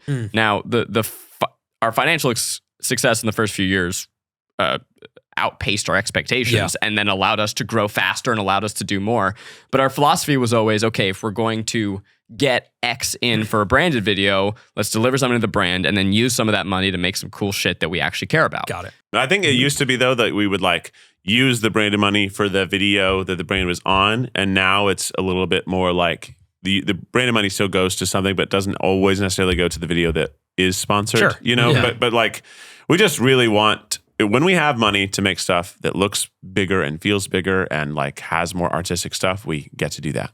And it's awesome to do that. Yeah. But back when we were at BuzzFeed, we really specifically at BuzzFeed were like, well, anytime we're getting money to make this video needs to be the most amazing thing we've ever made, because we didn't want people to see a brand go on something and then it not be better. Like if we are selling something to people that's not just us, it needs to be an unbelievable video itself. And that's also because we weren't, it's like, look, I'm sponsoring the movie The Shallow starring Blake Lively. I'm not seeing that money, so let's do something really cool artistically, because that's the way that I'm going to get paid. As an artist, I want to get paid by being able to make something that I wouldn't be able to make otherwise. Point to something like, look at that. That's cool. I made that. And this was us growing and growing into ourselves as young creators. Yeah. Was there anything that you missed after making the jump about BuzzFeed? Just the people. We loved, it was, as we said, this incredible incubator, but we were able to replicate some of the things that we loved about it. We brought, the first thing we did when we started a company was bring in collaborators. We love collaboration. We took our first editor, Devlin, who we were like, you are incredible. We are nothing without you. Come with us. We brought on a producer. We brought on 2 PAs. One of them, Miles, became our shooter, and then he now runs our podcast department. YB is one of our editors. She worked with us at BuzzFeed in about, 6 months, a year in. At whatever point our non-tampering clause ran out, she was like, hey, I'd love to work for you guys. And we're like, get on over here. And you had the capital to do that at that time? We figured it out. That's amazing, because that's not an easy thing. Well, like 4 people plus employees plus a place to work. Right. Luckily it was stair-stepped, right? So we obviously invested our own money to start to hire the 2 or 3 people we had. And then what was actually really hard is that you don't get your first paycheck from YouTube until after you've been on there for a month and a half. Well, you have to get on there to become partners where you can get money, and then you have to wait to get that money. So our first paycheck actually was Patreon. Patreon was hugely important to us, especially at our start, because we simply would have actually run out of money if not for the first Patreon check that came through. And then the YouTube check came through, and then other things started coming through. And also we were able to make merch and it was the first time we had merch that we felt good about going out. So when we did get revenue streams, a lot of them opened up at the same time, which was great. But for those first 3 months, it was like, okay. It was tight. I mean, I was literally on some of our shoots, I made chili, and that was the crew lunch. It was good chili. It was good chili. I can make chili. That sounds exciting. But it was literally like, we simply do not have money. And our first videos, like even the Keith Eats Everything at Taco Bell was one of the first videos we shot. And we had only ever done one other Eat the Menu before. And it was a try vlog thing where I ate everything at McDonald's. But like that was something we could afford to make. And it's like, well, maybe this will do just as well. It has a huge brand in it. So if it does really well, it probably gets good monetization. And it did. And that's like, we still make those today because they are very much in that digital way. Like they have very low cost. And they high yield, unreasonably high yield. My memory of the first year is obviously compressed, but in the beginning, we were cobbling together equipment that we had owned from back in the day. And it's cool. I have this camera. Cool. I have this busted light. I have a tripod. I have a C-stand. And then we were editing ourselves. And so it was just a gradual process of building the team up. And we were shooting. Yep. Yeah. I was like, I would be in front. I was like, okay, Zach, now you sit down. Yeah. And I'll run the cameras. And I'll be running the sound. And I'm frankly like, you know, look, it's unsustainable, but obviously I miss that energy. I think that there's a infectious quality to that content because it was so handmade that is hard to replicate, but we could not sustain that forever because we burnt to a crisp. And at that time, everyone's focused on that one video for that period of time. I put my entire life force into every single release. No, we were there, I mean, from 8 a.m. until 1 in the morning, like every day for the first several months. That's I would be sitting next to Zach and be like, and we really were stressing to make sure that, especially our first videos they had to be as a company, have to be Of incredible. course. They have to be better than anything we've ever done. Better. So we were going to sit next to each other and we're going to watch this cut over and over and over. I'm like, oh, this joke could be funnier if it was a half a second. Yeah, faster. Keith and I love doing the split headphones where start and stop. Yeah. The group edit. Yeah. The group edit. We love a group edit. Frustrating, but fun. And always pays off, honestly. It It does pay off. always it's pay so off. grueling and terrible to go through an edit with someone else, but it works. We are now responsible business owners. And so it's like, you can't make every piece of content as good as it could possibly be because the amount of physical and emotional labor that goes into that is just unsustainable. Totally. And that's something that I've really struggled with because it doesn't feel good to put things out that you know in your heart are not as good as you could possibly do. It feels even worse when you're like, that's a 6 out of 10, and then YouTube validates it and ranks it, for you. And it's like, that was actually a 5, guys. Right. And you're like, oh, okay. Yeah. What's that say about the other videos? Yeah. I find sometimes that it's not even about being like good. It's just less me. Sure. Like the further removed That's sometimes correct. that Samir and I are from an edit, I don't know necessarily if it's better or worse, but it's my idea of what's more me at the end when at the time all of you are sitting in that edit or you've got headphones on and you're watching every second. I think that's a very apt and correct observation. And the thing that I think I psychologically struggle with the most, and I go back and forth, is what is the Try Guys? Is it my artistic expression? Because for many years, for the good part of the last decade, everything I did creatively, and it don't just mean me, it was everything Keith did creatively, everything Eugene did creatively, it was all of us was funneled into this thing. And any idea I had, any expression I had about the world was funneled through those projects. Now, the company is growing. There are a lot of people that touch it, a lot of people who put themselves into it, but as a result, none of us put all of ourselves into it. And so do I hold on tight and say this thing needs to be a reflection of the type of content I want to see in the world? Or do I allow myself to step back and the Try Guys now becomes an entity unto itself and it is no longer me? And if I want to make my deep, passionate art, that exists somewhere else, or maybe it exists as a subset within the Try Guys, but the Try Guys is no longer mine. And that I don't know what to do about. That's a really scary thing. I think about that with our channel being named Colin and Samir.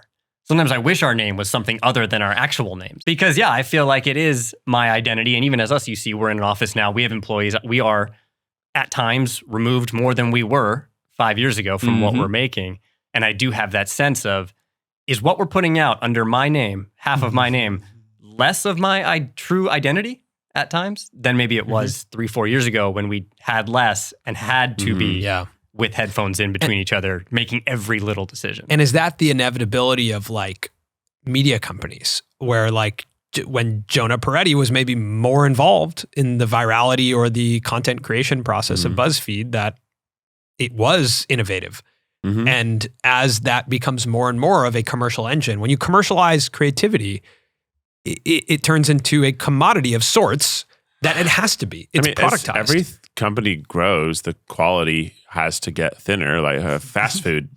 Sure. Yeah, every fast food chain started as a restaurant. Yeah. And it was a popular restaurant that got a second restaurant in the same town. And then it got a third restaurant the county over. And then somebody with money came in and said, I think this restaurant can be everywhere, but we're going to have to make some changes. And then they do. And it gets really, really big. But like Heath's brain funnels things. Yeah, fast I'm a food very is. fast food person. And I always as silly as it is, I started the menu talking about the first one. Yeah. And now it has 2,000 locations. Like it's different, you know. The way Taco Bell started is very goofy, but it ultimately was they wanted to make a restaurant that competed with McDonald's, and it was too hard to compete with burgers, so he made tacos. It's interesting because it does have, like, as fast food restaurants have more locations, they actually have more mass appeal. Right. But the quality actually has gone down, but something about it, and it's often the efficiency of getting the food, right? Yeah. Ultimately, it's the speed of which food is made is why we like it. It's fast. Yeah, and the predictability. And I it's think, exactly the same. I think that is the the thing. same. From a consumer level in media, like predictability actually matters, right? As you settle into a format, like I think about Rhett and Link and how they've been able to do Good Mythical Morning for as long as they've been able to do it. Yeah. There's a lot of predictability in that. You go to that channel and it's Good Mythical Morning. We have done like a guest hosting once. It's a machine. Oh yeah. Totally. Yeah, It being is, there. You are literally a cog, even as the host. Like when we sat down, we're like, oh, it's a live to tape thing. It moves very, very. It was so fast. But that engine is very crucial to a growth of a media company because then they also, can dig a medium-sized hole on their Rhett and Link channel. Yep. And that's just kind of like, that has no I have no idea what's going to come out next on the Rhett and Link channel. Right. And that's exciting. But as a consumer, I know that Monday through Thursday, I can show up and this thing's going to be there. And I think they've done an intelligent job of automating the things that they know need to be reliable, For sure. which then clears out their space to write a book and write an album and dig a hole. Yeah. But that's a hard thing for like an artistic and a creative person to do. Yeah. It's just hard because you need a lot of people around you because I don't think creative people are consistent people. Right? Creative And some of the best art has an end date. Yeah. Right? Like truly some of the best stuff that comes out, whether it's movies or like Bo Burnham's Inside. Oh, we love everything limited series. Seinfeld. Yeah. They're great. A limited Seinfeld series is ended great. it 9 years because he knew. He was like, it just shouldn't go on anymore. Yeah. Every artist I respect knew when to get out, and I don't. Yeah. But it's like Is that having fear? a big team. It's fear. It's a little bit fear. Yeah, absolutely. It's a question of like, will I ever be able to make something else like this? But it's Right. also what we have allows us to do so many incredible that's things. true. So we get to make without a recipe. And for my money, I think it is as good as any reality cooking show on TV. I think it's better than shows that have been made. Maybe including Name 'em, ones. Zach. Yeah, let's call them out. We'll name time. Maybe hypothetically there was a cooking show that involved people on YouTube and they were on a TV show, and I'm not going to call out Is this that. our next YouTube boxing match? Whatever.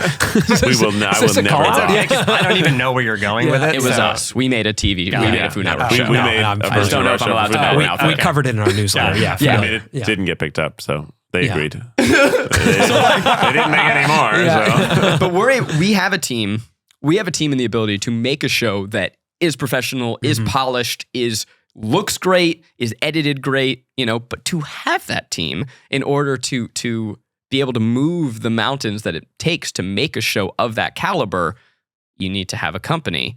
And in order to have that company, you need to have a certain output. Yeah. So look, we know that we would be more successful if we shut up and play the hits. We have some shows that are more reliable, and we've tried to do a good job of finding the ones that we enjoy. Keith only does Eat the Menu because it crushes and he loves doing it. It's fun. And he's figured out a way to make it into something that he loves by having guests and telling jokes, right? But we also still make really stupid, random fucking videos that our audience is like, what is this? Yeah, where did that come from? And that is us being bad business owners. Sure. But that's the only way we're going to get through this. Yeah. I mean, we're trying to incorporate that right now. I mean, we've started having like meetings every Thursday morning to come up with concepts that truly don't make that much sense for the engine that we've built. And we're trying to figure out like how and when to make these videos that we just have to make. How do you make time for that? Yeah, we need to make time for it because it's like essential to who we are and how we came into this career in the first place. What's weird is when you know what's going to work, but you don't want to make it. And I guess that's similar to when you talked about like the first, right? And you're like, I know that's the right idea, but I don't really want to make that one. Yeah, right. And I know this one's not going to perform, but I want to make it. Right. Like we knew Try Guys put on big robot skeletons is not going to be the thing that our majority female audience, who grew up watching us because we, helped other guys understand that they have a lot of harder stuff than us. Yeah. But we really wanted to drive a big old robot exoskeleton. Yeah, sure. Who doesn't want to get in a gigantic mech and crush stuff? Of course. Hilarious. Yeah. But it was like, well, this video isn't going to be a slam dunk on our channel, but what an experience for us this gets to be. I made an entire scripted true crime mockumentary about the time someone leaked a video of my dick on the internet. Yeah, sure. Not optimized to perform well, but goddamn do I love it. It's likely it won't perform well and it can't make money.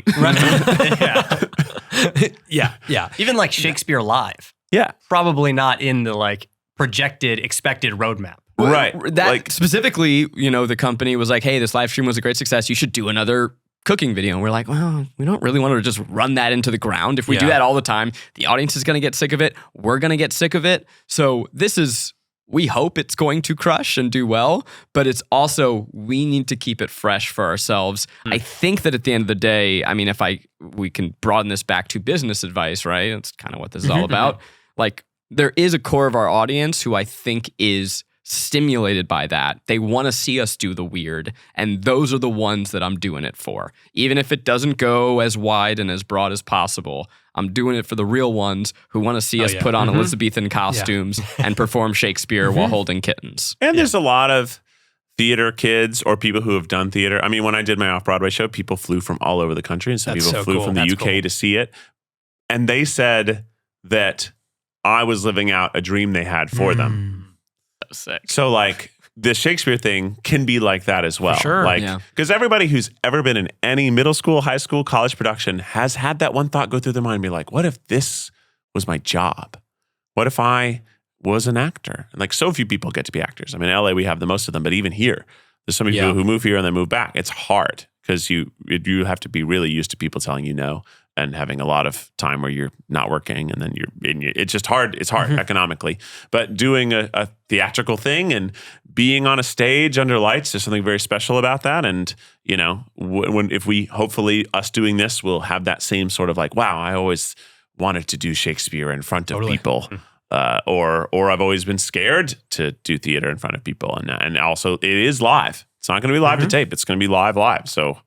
We have to learn lines, and maybe we'll forget them. That's I will definitely forget them. But that's the stuff that builds like that deep connection. Yeah. And I think that is so unique on the internet. In your guys' documentary Behind the Try, which is a fantastic movie about kind of the rise of the Try Guys and chronicles your tour, which goes really into depth of these dynamics. And it reads a lot like a boy band, right? When you're watching it. Yeah, for sure. It definitely reads as similar to watching something about One Direction or like another, like a band that is reaching this level of fame and fanfare and navigating the dynamics, the interpersonal dynamics of that.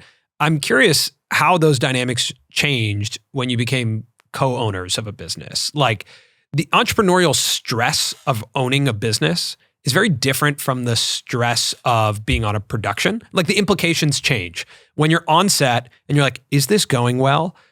Changes when you are a business owner with employees compared to when you are trying to make a video that's going to work. Especially the tone and the style of your videos is comedy and light.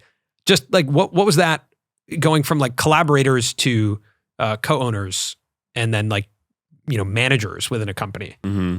I mean, the first thing that we did was hire bosses so we didn't have to be the boss. Got it. And that was a damn good decision. Yeah, that's a good idea. I to this day, have no interest in ever being a manager. I want other people to allow us to do what we do best, which is creativity. So we had other people take on those. We replaced ourselves. But yeah, there is still a huge amount of responsibility that we have. And I think it's just an increased sense of responsibility within the work, which kind of goes back to what is the Try Guys? Is it mine? Sure. No, it isn't Yeah, anymore. yeah. It's this, 20 plus people. This is their livelihood. So Yeah, it's just a fundamentally different How did thing. you find those bosses? One of them, Rachel, was our first producer. She was just someone we'd worked with, incredibly talented. When she went on maternity leave, she was going to be gone for 6 months. So we brought on Nick Rufka, who is now our COO. He was someone who was out in the world producing, but was looking for a more stable job. I think what we've done time and time again is find really talented people and try and figure out where they want to be and where we think their skill sets match up. Got it. It's a lesson that I'm learning again and again is that, and with Nick and Rachel, they both hit it out of the park immediately. But we've had some employees where it's like, you are very talented, you're in the wrong role. Okay, I can get frustrated with you, I could fire you, or I can look at our operations and say, how do we take what you do and make it work for us? And you will find that if people are happy and stimulated by what they do, they will do better work. They will bring more of themselves. They will create more value for your company. There's everyone at a job, if there's one part of the job that you think sucks, you don't do it well anyway. Any job you'd have. Yeah. It's like, oh, this part of my job sucks. So I'm just really not going to do it very well. But if you can remove the parts of that person's job that suck and only give them stuff that is gratifying and good, they're going to do even better at all of those things. But it's easy, I think, as a boss or being in charge to be like, man, I want them to just get better at this thing that sucks. I know it sucks. That's why I don't do it. That's why I hired But someone you've to got do to it. find someone who doesn't think that sucks. Yeah. And we've seen from BuzzFeed and other times, and I think you've probably seen it too, that sometimes creative people, because they have seniority at a company, someone decides they should be a manager of other creative people.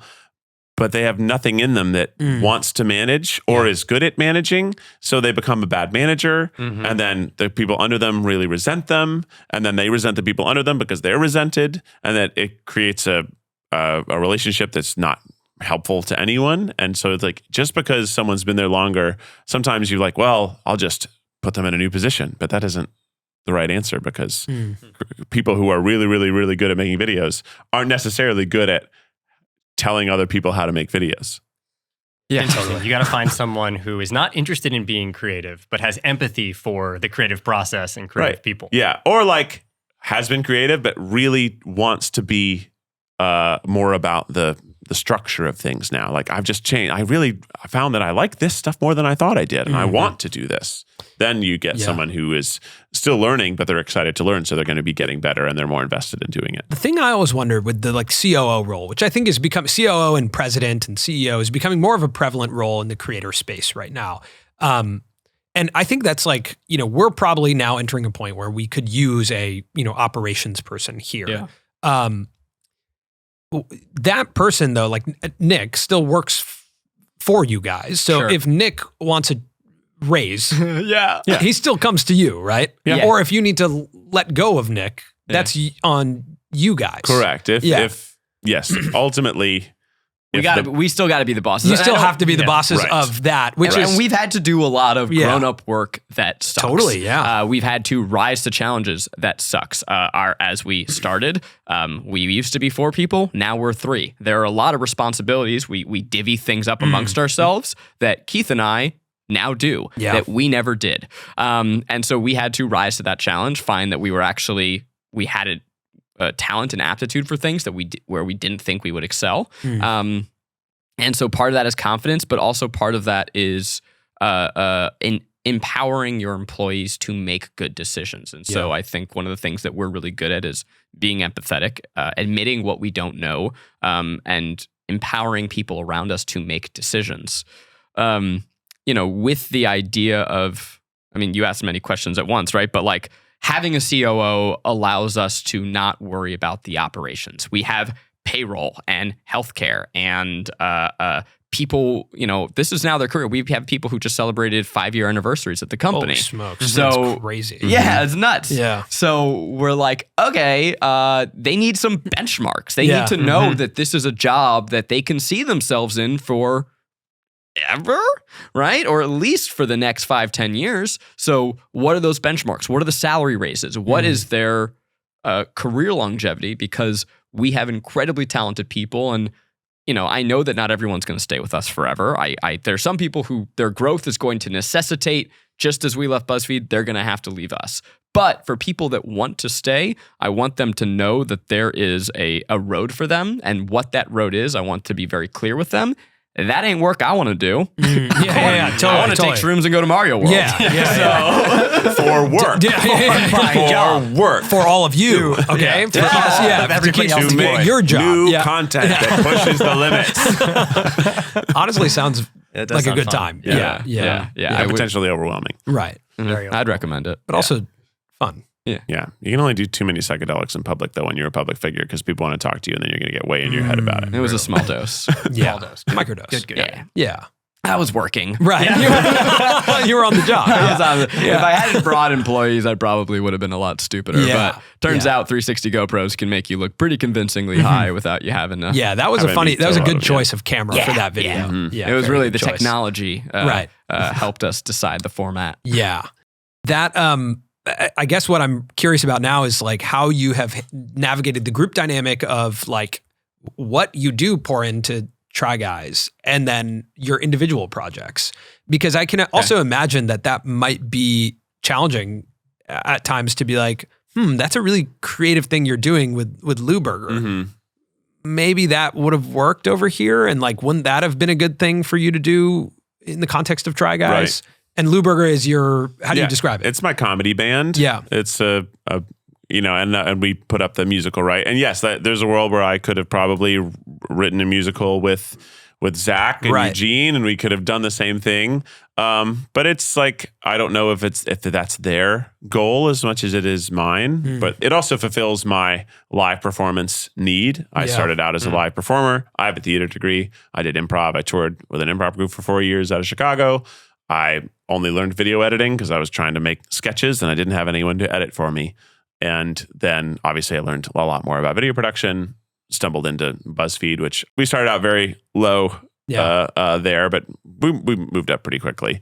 But yeah, there's stuff we want to do creatively, and also there's stuff that you have to do creatively on your own. Like Eugene has to do some of these things creatively on his own because, he's a gay Asian creator. And we are some straight white boys, and pretty straight. We are not the best people to create what he needs to create artistically to fill the niches he wants to fill and uplift the voices he wants to uplift.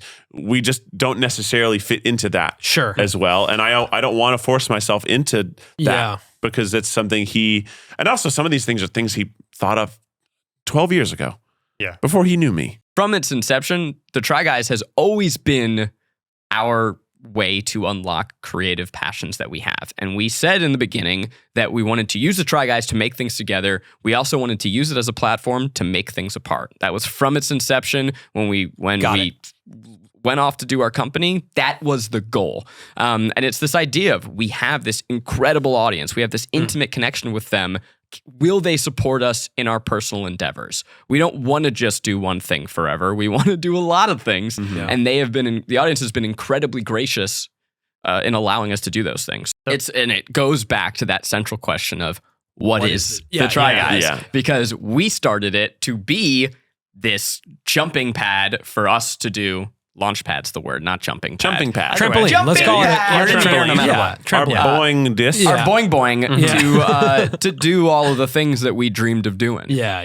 But as we've gone on, it's morphed now into something unto itself. And so there's gonna, I think, always be that push and pull of being like, okay, is it meant for me to do my fantastical dreams, or should it be a entity unto itself? For me, also, I go and do live performances, and women or girls or people bring their friends or boyfriends, and they don't know who I am. Which is fantastic. Which is great. Yeah, that's I fantastic. love performing for people, and being able to see someone go from I'm not interested in watching this show to enjoying the show. Yeah. That is what gives me And way to more not validation. on your identity. Yeah, not have any color of like, that's the guy who tried on ladies' underwear. Right. That's the guy who, did that. You think just like I'm just some guy. Yeah. And like, am I funny to you Yeah. doing this thing? Because that's what I think I am able to do. But maybe, I mean, I'm going to shows where the audience is over. They already like me. I can do anything on that stage for the most part. When we and went they're gonna on cheek Try Guys like, tour, it was like just they were eaten out of our hands. And it was the most fun we've ever had. But you guys went hard. I just did want to go acknowledge. hard. We did do go hard. more than the average person. But like, Because I that's respect what that. mattered to us. Yeah. And there's this double-edged, I don't mean to, I want to hear all your compliments. They mean a lot. We love you them. know what? Because you cut me off, I'm not going to give it. I'm not going to give any of them. But it's like, I look, I love when people love me. It feels really good. But not to take ourselves too seriously here, we aspire not to be content creators. We aspire to be artists. And to have someone only like what you do because they like you or an idea of you, now that doesn't feel so good. I want you to love the art I make. I want people who don't know me to see this thing and go, holy shit. Now, I probably should go and look at the Try Guys as a whole and say, I have made this entity that deeply impacts people, that's helped them interpret their place in the world. And I do feel that sense of pride. It's it's helped people get through things. It's helped people understand who they are. It's helped people embrace parts of their identity. But over time, now that morphs into people they want to support you and they love it because they love you. I want to now create art that is great, not because you like me, but because the thing that my brain made is connects with you. Yeah. fucking awesome. Which is essentially maybe what you felt at the very beginning of the Try Guys. So right. This We're came trying out to of our recapture. collective brains. And right. we Yeah. did When something. I think It's a good problem to have. But our first mega hit was the pregnancy series, the labor pain simulator, the pregnancy bellies. And to us, that was way more gratifying than the other stuff because now we had interviews of people sharing their actual experiences. So it wasn't just us like learning things on camera, but rather people who had learned things sharing their perspective. And then you get to see us goofily like roll around in pregnancy bellies, but you're hearing from real parents it who are felt like more artfully created. It felt like art, and it was like kind of that's when it really became more of a show and less of videos. Yeah. And we have both now. We have videos that are part of the show and videos that are videos and series that are different, and then we have competition cooking shows. So we have we have a much wider spread of content now. I guess what I'm trying to say is, I think a lot about the difference between content and art. Yeah. And again, I don't mean to sound too pretentious, but I want to make art. And I think content is meant to flow through you. You scroll through TikTok, that's content. You read some tweets, that's content. It's meant to satiate you. It's meant to help you through life, because life fucking sucks. Work sucks. I need to shut off my brain and watch some content. I'm going to fold laundry and watch The Bachelor. That shit is content.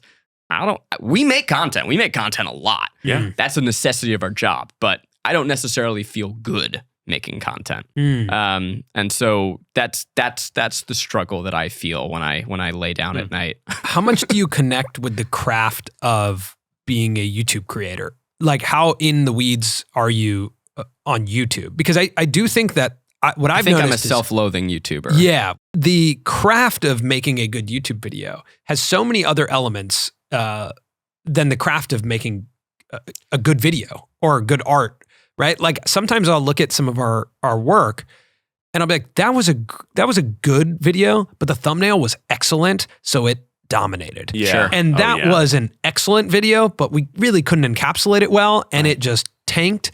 But like the AVD is really high. Like people really liked it who watched it, but we couldn't get enough people in the door.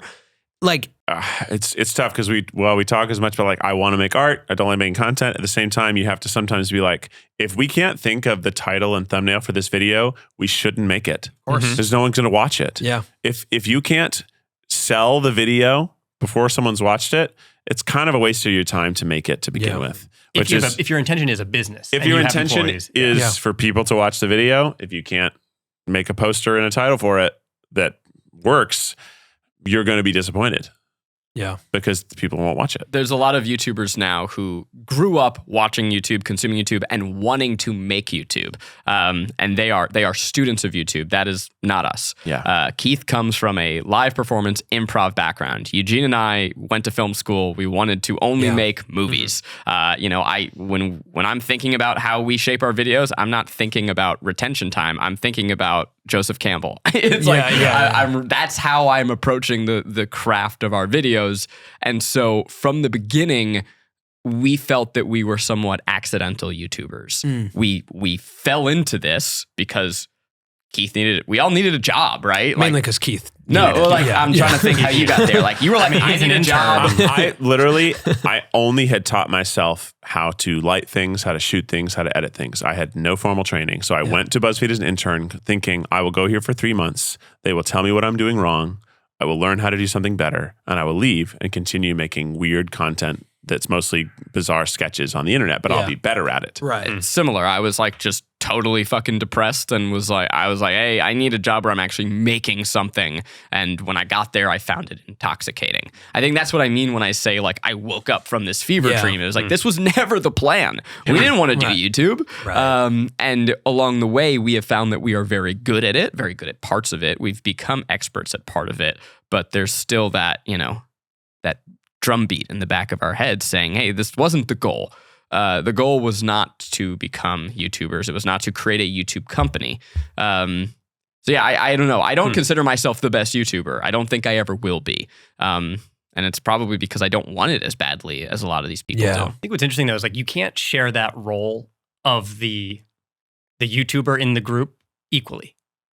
Like you know what I mean? Like if everyone enjoys the personal projects now, and it was part of the reason for doing this, but now you have an engine. How do you handle who is like try guy number one? You know what I mean? Yeah. To make sure things come out as creative projects are happening. Do you switch? Like we haven't brought up Eugene much throughout this conversation, but like clearly, that was something that Eugene, his role was something he talked about in the documentary years ago of like, how much does he want to be involved? Yep. For sure. I mean, and that's because like good YouTube content is limiting in some ways, right? Like you can't, not everything works on YouTube, especially if they keep changing literally what can work well on YouTube. Like it's a changing platform. I'd say Zach of us is the best at, as the content is coming out, making sure it is good enough. Like you've got an incredible brain of like knowing where are going to be the times where people are going to check out of a video and giving the appropriate notes to that video to get it better. I am the best at like being in a lot of videos. Truly. He's our pure performer. Yeah. You complimented me, so I got you. He's our pure performer, and he's also an idea machine, and just has a really good savvy for knowing what is going to connect with people on a base level. And I think, look, I love complaining. That's what I'm doing, and I'm telling you all the things that we do bad and why we suck at this. But it is we've found the parts of the job that we love. And so for Eugene, I think in the behind the scenes, there was less that he loved. Yeah. And so he was like, okay, we've all just found the parts of the business that we enjoy doing. He really loves branding and thinking about our outward strategy. And he really loves like sinking his teeth into our bigger projects, and he loves performing. Beyond that, the projects that he wants to work on are right now outside of us, and we are, from our inception, creating space for that to happen. I love working with edits. That is where I have fun, and so that's what I do. I work with our editors. I give notes. I think about pre-production with our producer. I think about how to structure the storytelling and new ways to structure our storytelling. I think about how we're shooting things. Keith loves performing. And so that is what you're going to see him doing a lot, spending a lot of his time doing. He loves coming up with new ideas. But like you were talking about, like, what is the Try Guys? Like, what are we? Like, I think that it has always been the secret to why the Try Guys is so good is that that we were all different. Yeah. That our backgrounds are different. Our wants were different. Our things that we thought would do better were different. Our interests are different. And it did create a way for us to both divide and conquer and unify and conquer over things. And like, we just know what our strengths are. And we also disagree. And then we have to work through something that appeals to both people. We just all come at it at such a different way and from a different background. So the content has multiple perspectives. Even the whole idea of like what differentiates like Try Guys from like Jackass is that we don't always want to do what we're doing. Not all of us, at least. And we're at Jackass, they're all like, all right, we're all going to go in there and chop our dicks off. And they're all like, we're going to do it. That was a good one. But like even Yes Theory, they seem gung-ho as hell. You made that comparison earlier. I'm like, no, those guys are fucking crazy. But they're also, the group looks different now. Yeah, sure. Right? Like it's heavily led by Thomas. Yeah. And the content looks different. It's a lot more travel-centric. It's a lot more exploratory. Like that has also changed. And I think when Colin was saying that, I was thinking about Thomas. Thomas is very much like Mr. Yes Theory YouTube. Yeah. He understands YouTube really well. He'll make 11 different thumbnails, right? And he'll like look at them and study them and he'll show them to us and he'll be like, which one stuck out to you? Like he is all about, how to make this dream show he's always wanted. How does that intersect with YouTube? He is very good at that. Yeah. And I guess the answer is it's us. I mean, it's all of us, and we're none of us is Mr. YouTube, but we all have some of the building blocks of Mr. YouTube at our company. We wouldn't still be doing this if we didn't love it. If we didn't find parts of this job that we just fucking love, and it's the experiences that we get to have. It's the ability to tell these great stories, and the actual like nitty gritty of the work. I mean, when we were filming our Food Network show, I was like, God, this takes so fucking long. And I was like, what would be cool is if we could do something like, couldn't we do without a recipe, but flip the script on the experts? Like, I want to see a really incredible chef have to present something that sucks. And I rode from one location to another with our producer, Rachel, and I was just like pitching this really fuzzy idea. And I got out of the car and I said, guys, I got a new show. And we spit it back and forth. We came up with some gamification ideas to it. And soon enough, we had Phoning It In, which is now our second or third biggest show. And it's that speed, that ability to just have an idea and have the team around you to nurture that idea and then to execute it at a really high level. That is something that is so uniquely awesome to YouTube. We don't have a gatekeeper. We get to greenlight our own ideas. And so that is a huge blessing and something that I wouldn't trade for anything. Yeah. Agreed. Yeah. Yeah, that is the best part of YouTube and of internet creation is that basically you decide what you put out there.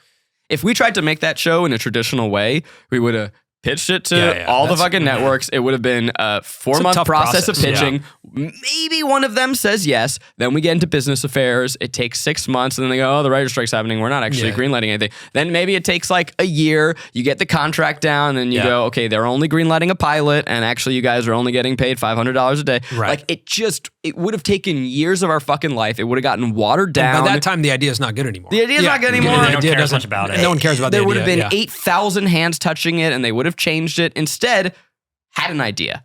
We tested it. We said, this is cool. We shot it. It was the brain trust of me, Keith, our producer, Rachel, and our editor, Devlin. We figured it out together, and it's fucking awesome. And that's it. Like momentum is so incredibly important to creativity. Like the distance between an idea and creation has gone like this, right? It's like way shorter of a gap between idea and creation. Yeah. And that allows for that momentum to just like continue and go. Like there's nothing that kills a creative project like that, right? Like it's all of a sudden being like, okay, let's think about this. And then it's like 3 months later and you're like, it's not there anymore. I also like the longer we have relationships with different members of our team, the more I understand why like directors famously have editors they work with. Yeah, that they only work with them. They just because they get it. Yeah. There's a nonverbal language. There's having worked with editors that didn't normally make our shows, we have to go over there and sit with them and explain to them and help them get it, and they never really get it. They may not have the vocabulary. Comedy especially is like really how hard. our comedy works too. Like we have a there's an expectation of our characters, but also even how we deliver jokes and what the pace of our content is. Like every time we get a new shooter or someone behind camera, it's like, they don't know how to do the little bump in on the joke. It's just, there's a lot of these intangibles into the creation that makes it something we like versus something we don't like. When you look out, do you think there's another traditional media project that the Try Guys do? Like to a big degree, obviously the Food Network show. Like, do you still have aspirations? To do something. Like when you look at the next 5 years, I'm sure individually you have aspirations to do things that intersect with traditional media. But as a group, do you feel like, like our biggest project has not been done yet, outside of like releasing it on our own? I think like us coming together as a group is going to be more seasonal, right? We're going to be doing these big live stream events. We're going to be doing our tentpole seasons, like Without a Recipe. Years ago, we did this series called The Dirty Tour, where we raced things that shouldn't be raced, like swamp boats, etc. We've talked about doing another season of that, right? I think, though, that the majority of our content, we're having fun broadening it, bringing in new people who can try experiences and have fresh takes on them.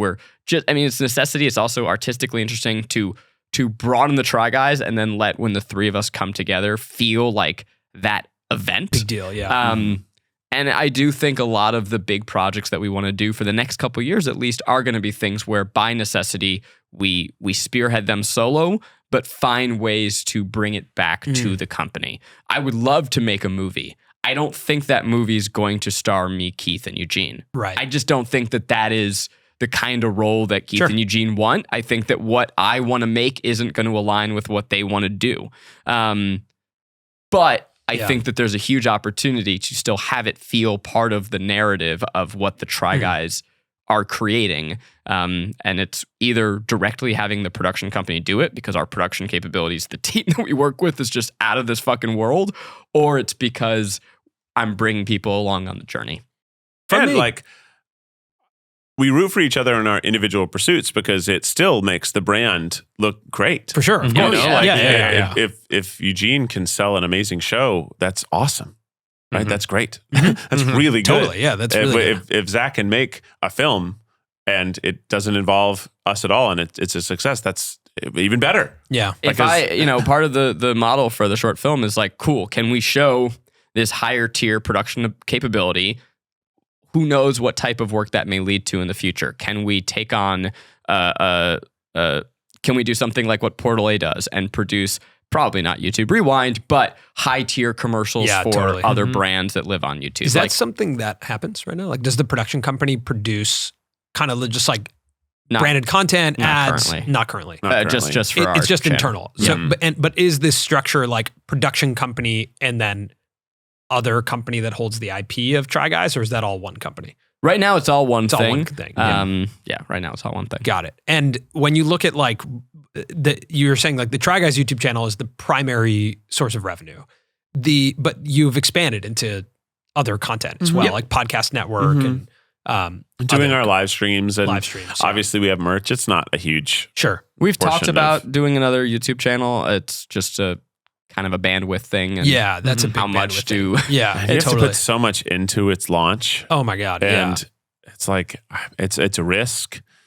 Is it? And it's always like, as the years go on, I feel like that creeps in more and more where the risk management becomes such a big part of a creative company, right? Where you're like, if that was, year one, you might be like, yeah, of course, let's start a new YouTube channel. Right. And then as the years go on, you're like, okay, that is that level of risk might not be the thing we want to endure right now. Right. When I said it at the beginning, and I mean it, you're seeing us at a nexus point. We're in between.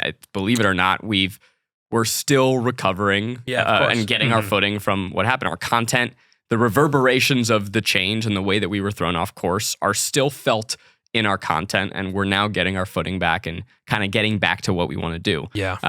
So I'm excited to see what happens. Thank you guys for coming out here. I know in LA, this is like a, That was a big fucking ask. Yeah, it's a big ask. It was a little bit of a trek. But honestly, it's exciting to be on the show. You guys do a great job of furthering how people can understand what it is that we do.